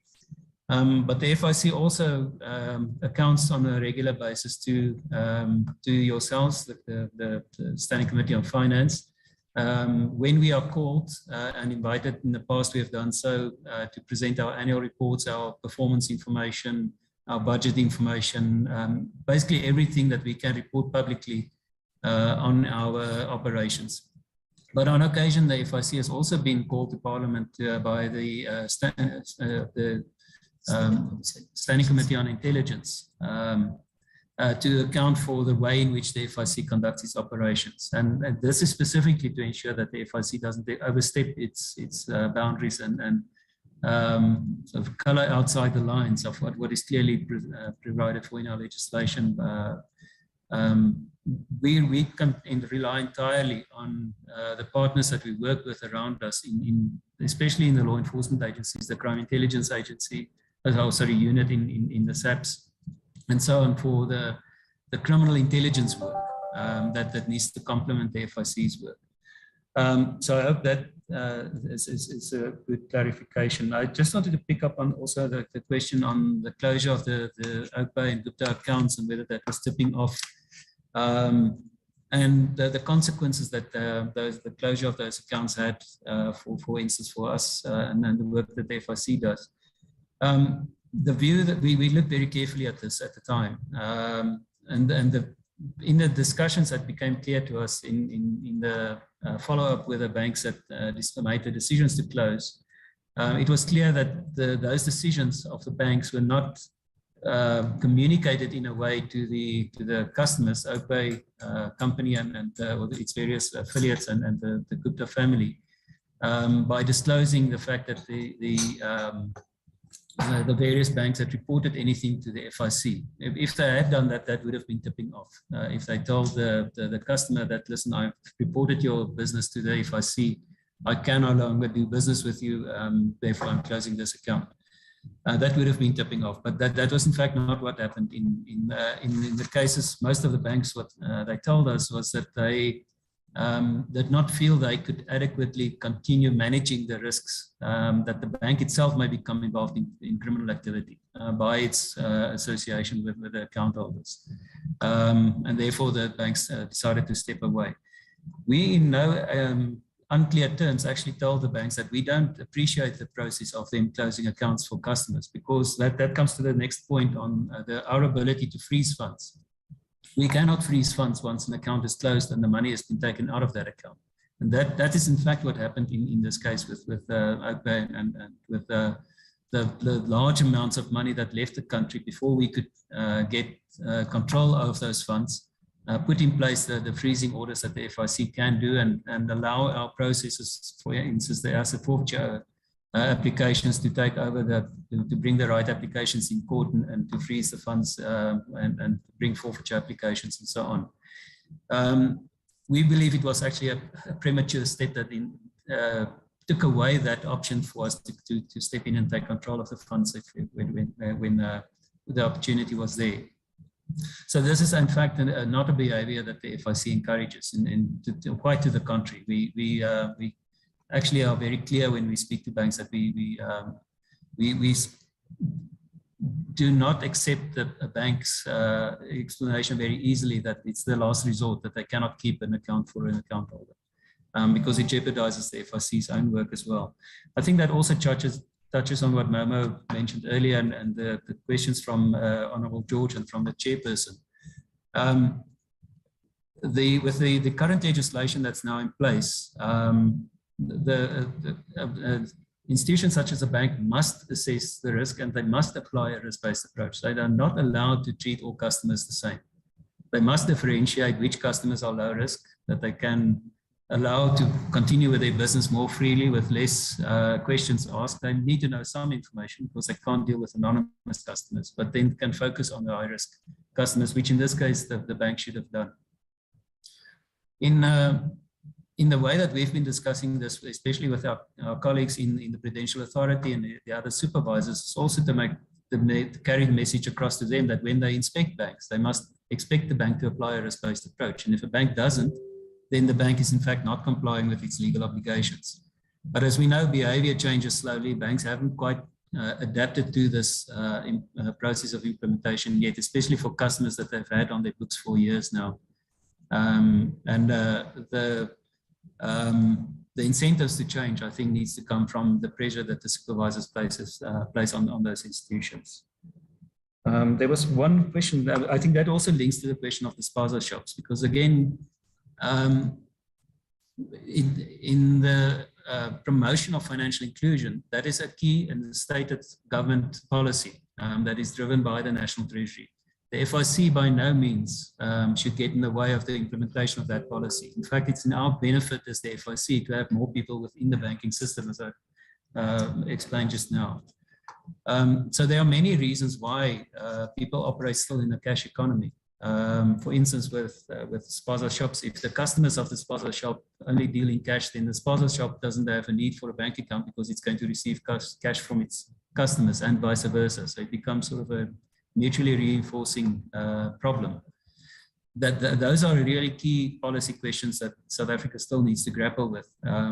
And from our point of view, we want to make the legislation work in a way that allows a broader range of people to have access to financial institutions where they are within a regulated environment, where we can expect banks to have some information on those customers, and where we can expect to engage with those when they deal with criminal elements, that they can pick up on that and report to us as well.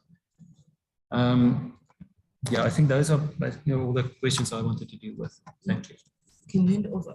Chair, with your permission, can I ask Mr. Malan, Christopher Malan, to charge you on the issue of the state forensic capability project?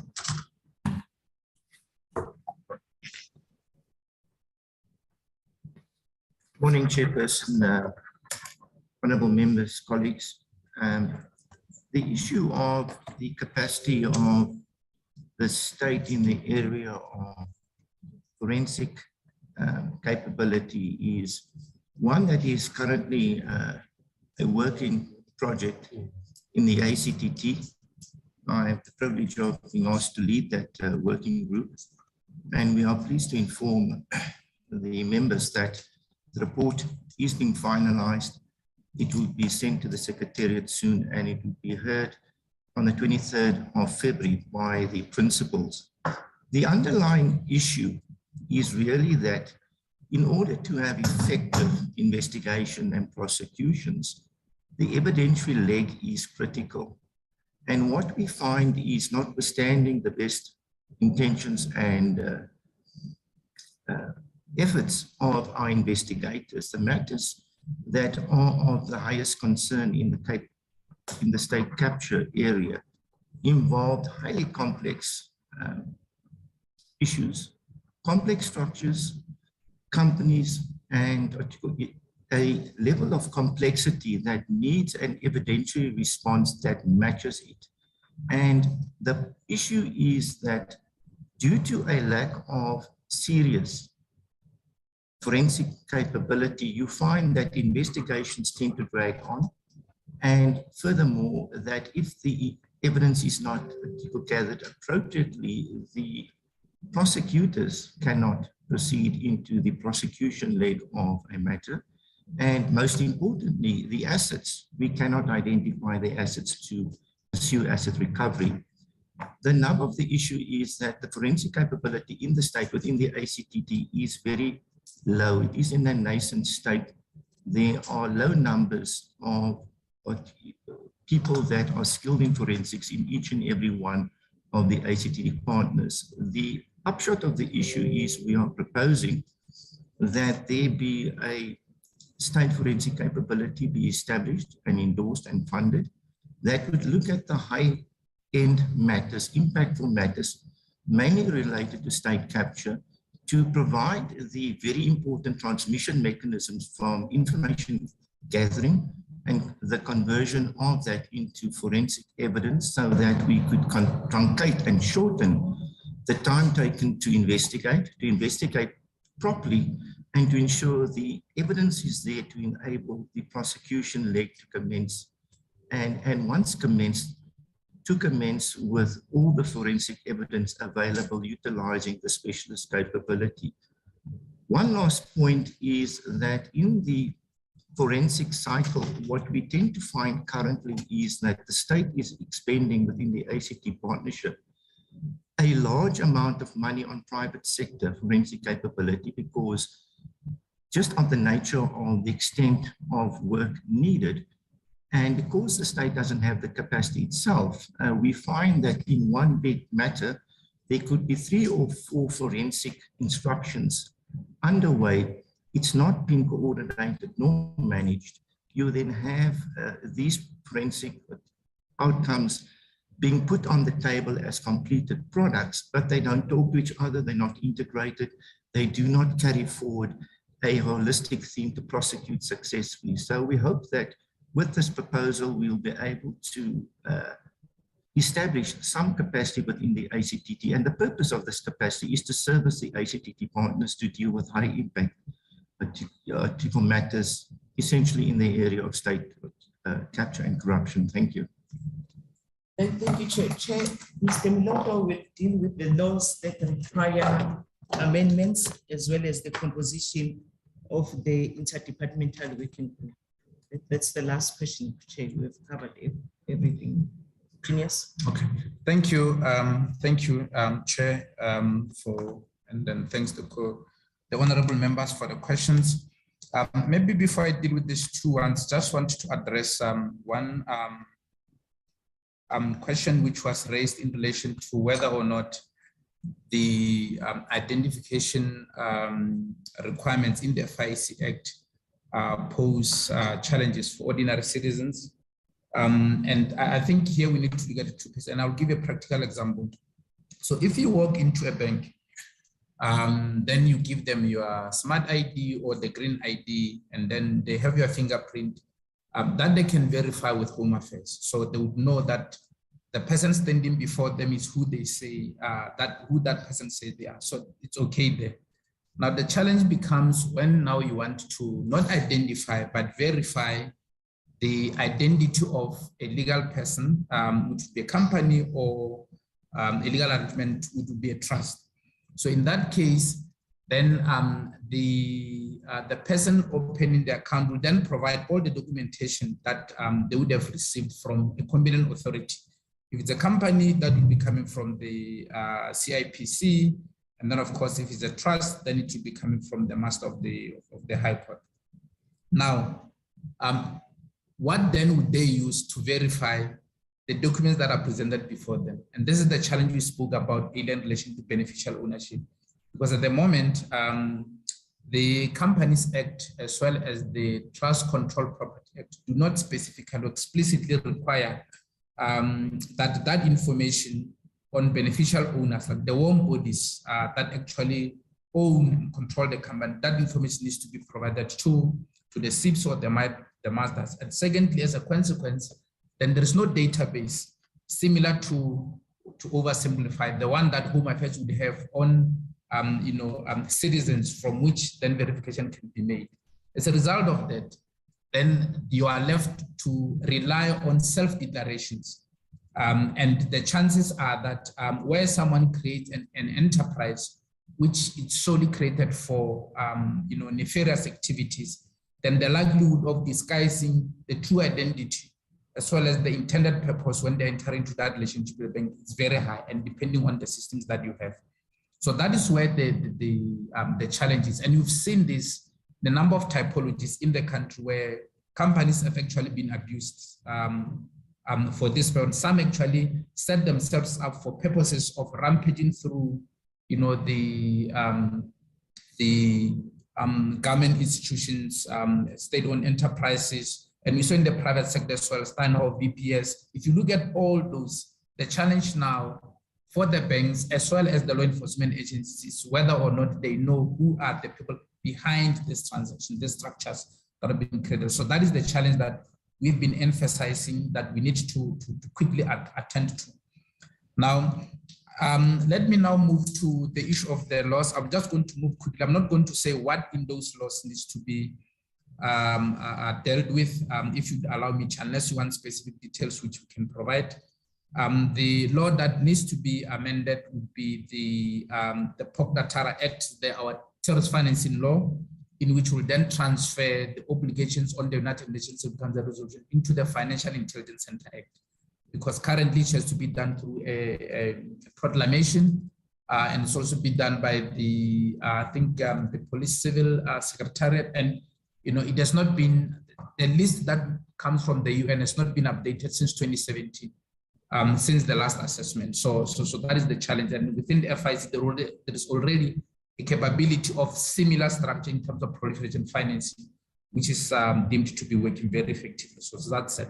Then the second one is the Financial Intelligence Center Act itself, which is the primary legislation that set out the regulatory obligations for the financial institutions and other related sectors to comply with. In this case, we need firstly to expand the scope of the activities that the FATF requires us to cover. At the moment, there is a deficiency in that case. And then we need also to strengthen some of the requirements, including enhanced due diligence measures in them. Then there is the Companies Act, which will now provide for a legal obligation, for people that are establishing companies to provide beneficial ownership information, for the CIPC to verify that information, have a database that will be accessible by law enforcement agencies and financial institutions to have access to that information. A similar structure would then need to be set up within the Master of the High Court in terms of amendment to the Trust Control Property Act that deals with trusts. And then, of course, the NPO Act, which currently does not explicitly provide for the requirements to register, and then, of course, or rather, enforceable requirements are that if you don't comply with the obligation, then you will be sanctioned. So the penalty clause needs to be strengthened in that regard. So I'm not sure if there is anything else that I left in terms of the laws. But lastly, in terms of the composition, I'll just run them quickly of the working group that work together. So for law enforcement agencies, we've got the SIU, we've got the NPA family, your asset forfeiture, and so on. And then we've got SARS, we've got DHA, you've got the SAPS family, where you have your DPCI and the others. And then in terms of the ministries, we've got DECO, and then we've got Justice. And then, of course, we've got SSA, and then we've got NICOP also as a member. Then we've got the supervisory bodies. You've got the South African Reserve Bank family, that your Prudential Authority, FinCEF, NPSD, they're all part of that. The Financial Sector Conduct Authority, popularly known as or abbreviated as FISCA. And then the FIC itself. And then the Estate Agency Affairs Board that regulates estate agents. And then we've got the Legal Practice Council, which is Practitioners Council, which deals with lawyers. And then we've got the provincial licensing authorities in respect of casinos. So in all the 9 provinces, they're members of this. And then we've got the, of course, SIPS itself. We've got the Master of the High Court. We've got the National Treasury in that setup. So it's a multi-agency setup, which really fits into the work that the IDC does. So, and that's how we are structured currently. I'm not sure if I left anything out, but I think these were the main questions that were asked in relation to the composition. Thank you very much for the question. Honorable Chair, I think from our side, we've finalized all the questions, and thank you for your time. Okay. Chair, if I may just come in then to conclude, I think, just wanted to make just 1 or 2 points. I think the big issue of, on the one hand, having these controls for the anti-money laundering system and its impact on financial inclusion is always a big issue for us to get the right balance and to explain that. We have, in fact, published last year, Chair, a policy paper on financial inclusion to take comments, which we'll be finalizing, but the committee may be interested in going through it, because I think there's important issues that get raised. And in fact, one of the big issues, as I said earlier, is that we want to make sure that most people in some sense have access to basic banking accounts. If you don't have a banking account, it's a problem. It does raise difficult issues, like the question that was raised on spaza shops for someone who doesn't have, say, all the particular documentation. If the system doesn't allow them to get bank accounts, then they are outside it. And as Advocate Smith was saying, that we prefer people to have bank accounts rather than be outside the system, because then honestly, all kinds of, there's more scope, we think, of behavior that may be illegal and so on. So you want to formalize people into the system. And that's quite a big objective from a financial inclusion perspective. That said, I think that when you look at the issue of bank closures, and certainly when it came to the Oak Bay or the Gupta story, it's like a chicken and egg. I think some banks felt frustrated that no action was being taken by government because of years of STRs. That's the sense I get. Or did some of them, my question is, why did they not even close their bank accounts then earlier in some instance? But it may point to the failure of specific authorities to act.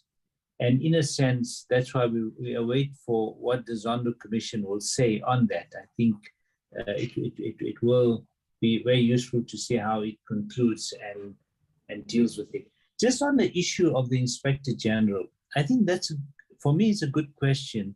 There's always scope for abuse, whether it's FIC, whether it's Treasury, of course, whether it's SARS. But particularly when it comes to SARS, the Nugent Commission's proposal on the Inspector General is something that we will be bringing to Parliament. And I think, we could also look at that model so that if there are abuses, how do you deal with it? Even though I think what Advocate Smith was saying, importantly, the FIC is not an intelligence agency, despite the I in its name. And I think he outlined just what they don't do and what limited powers they have. But we accept that there is scope for abuse if confidential information gets leaked out. And we need to just make sure that we have a system that's fair to everybody, and to the extent that there's weaknesses in the system, how you deal with it. And I think the important question is, yes, those who in the past abused confidentiality, to the extent that we can find them, we hope that they do be held criminally liable for doing what they did when they broke the law. Chair, I think that kind of concludes, even on our side, all the points that I think the questions that were asked. And over to you, Chair.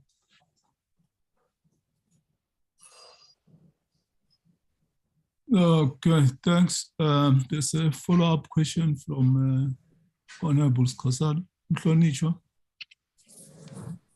Now, ngiyathokoza Sihlalo.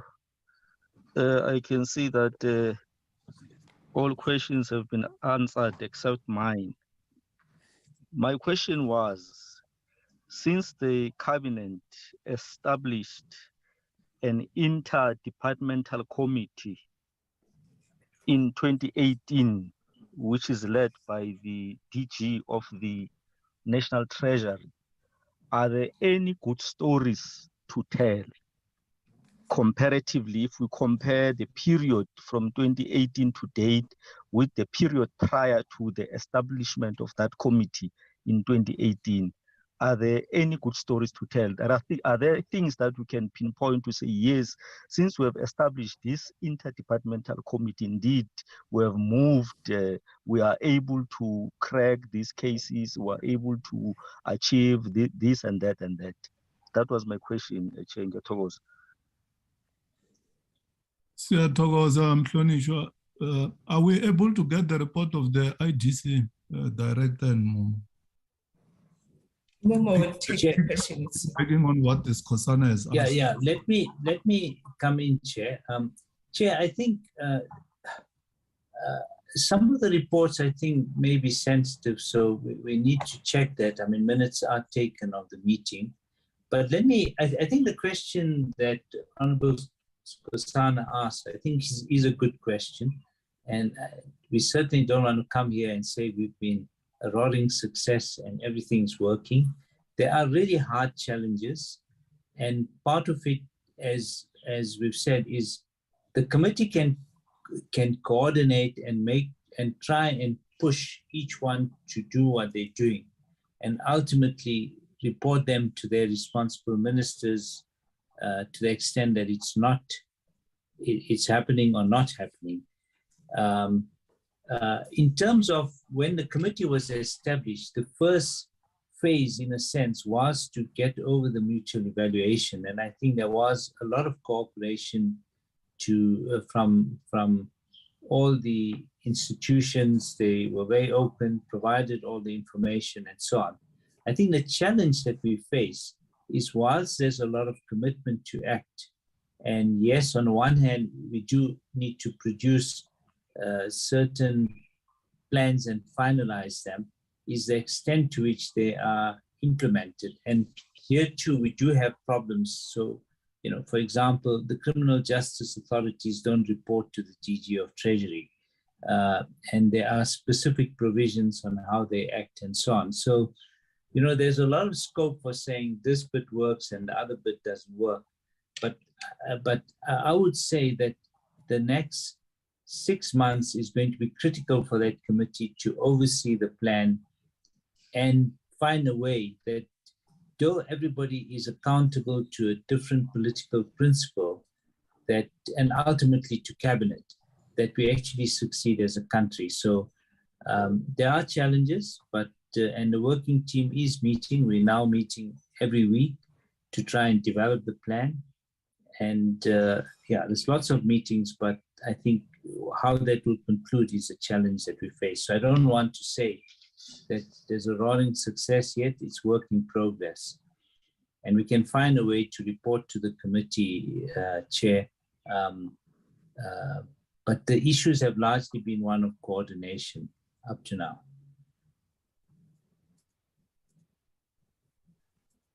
Okay, thanks. Alan and Tebuho, can you write to IDC to come and appear before this committee at some stage in the next quarter, so that we understand what they're doing? FIC will also be invited to be part of that meeting with Treasury, because what they are doing is linked to what the report that we have received today. So let's meet the IDC. It is up to them to edit the report, what is relevant for public consumption, and if ever there is sensitive information, they will expunge that from the report.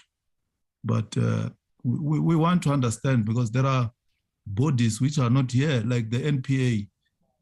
What you are saying today is that you feel frustrated by the NPA. For instance, you have got evidence, you have got issues that have to be taken to court, but there does not seem to be capacity from that level. The works, and CIPC is responsible for registering companies, but it looks like there are loopholes. So probably if the IDC comes here, because it's more multidisciplinary, they will be able to report as to how do they deal with those issues which are outside your ambit. But be that as it may, thanks very much for this comprehensive report. It enables us to do our work in terms of oversight, and then report back to Parliament as to what is happening in this regard, because money laundering is a serious problem in South Africa. The revenue collection is quite very low as we speak because of this challenge. As you have correctly said, the problem now is the cash economy. There's a lot of cash going around without being accounted to. How do we deal with that? So we believe that also in that IDC meeting, SARS will be there to deal with some of the issues, and the Prudential Authority.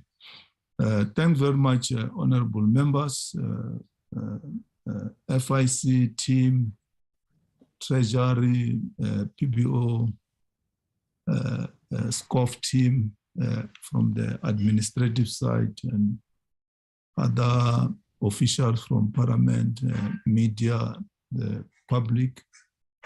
Thanks very much. Tebuho, I've seen your email and the WhatsApp that you sent to me, that there seemed to be a challenge in regard to tomorrow's meeting. that it looks like NetLec is not available. What was the story?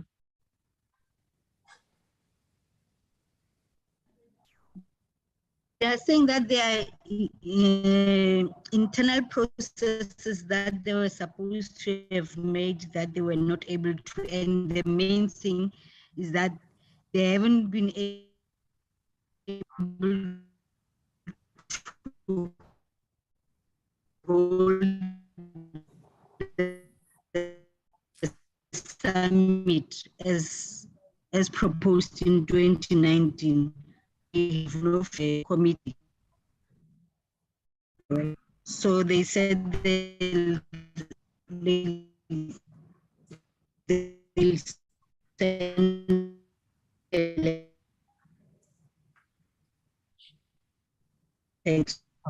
everything. And that mean that the summit is and also need to end up names. I can't pretend to that I've understood what you're saying. I just heard a summit and something. Can you repeat what is the reason why they are not coming?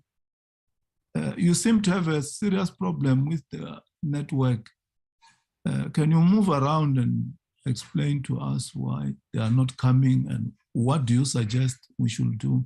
Because they should come and appear before this committee.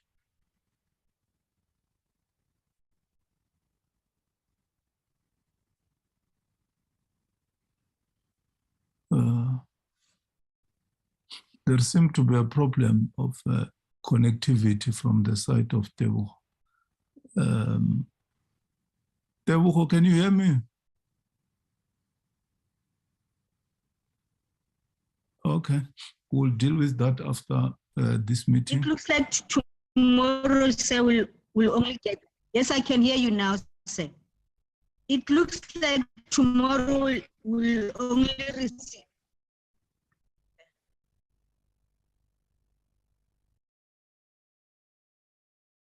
We'll have to be briefed by the BEE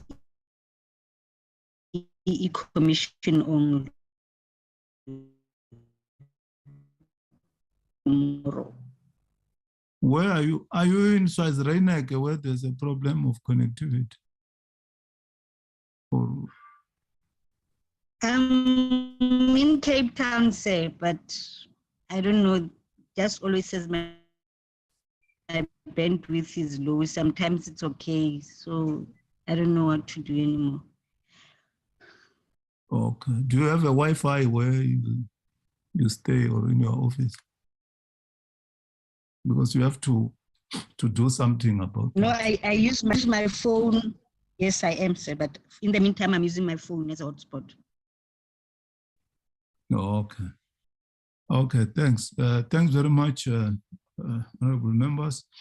The meeting is adjourned. We'll meet again tomorrow. Thank you, Chair. Pleasure. Thank you, Chair. Pleasure. Thank you, Voorzitter. Bye, thank you.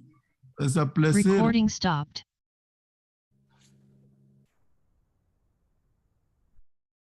I was just testing your Afrikaans, Chair.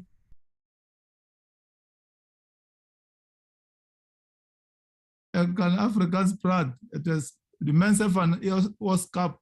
Wat kan je Afrikaans praten? Niet? Om ons praat vlot Afrikaans. Maar did away with Afrikaans in the Transkei. So people could no longer study Afrikaans.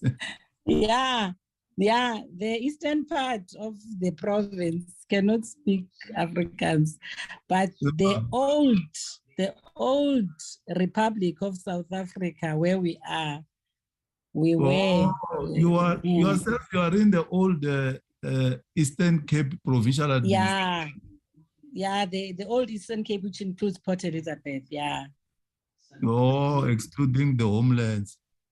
Excluding the homelands. And we were 3 administrations. We had within the Eastern Cape, we had the Eastern Cape Province, RSA, and we had Sky, and we also had Transkei. Those two were Bantu stands, and then they were combined with the Republic of South Africa. In fact, they were not combined. We also had the Republic of South Africa. Okay, no, I see. Yeah, so Consalia Morrison. Yeah, Morrison, thank you. Bye.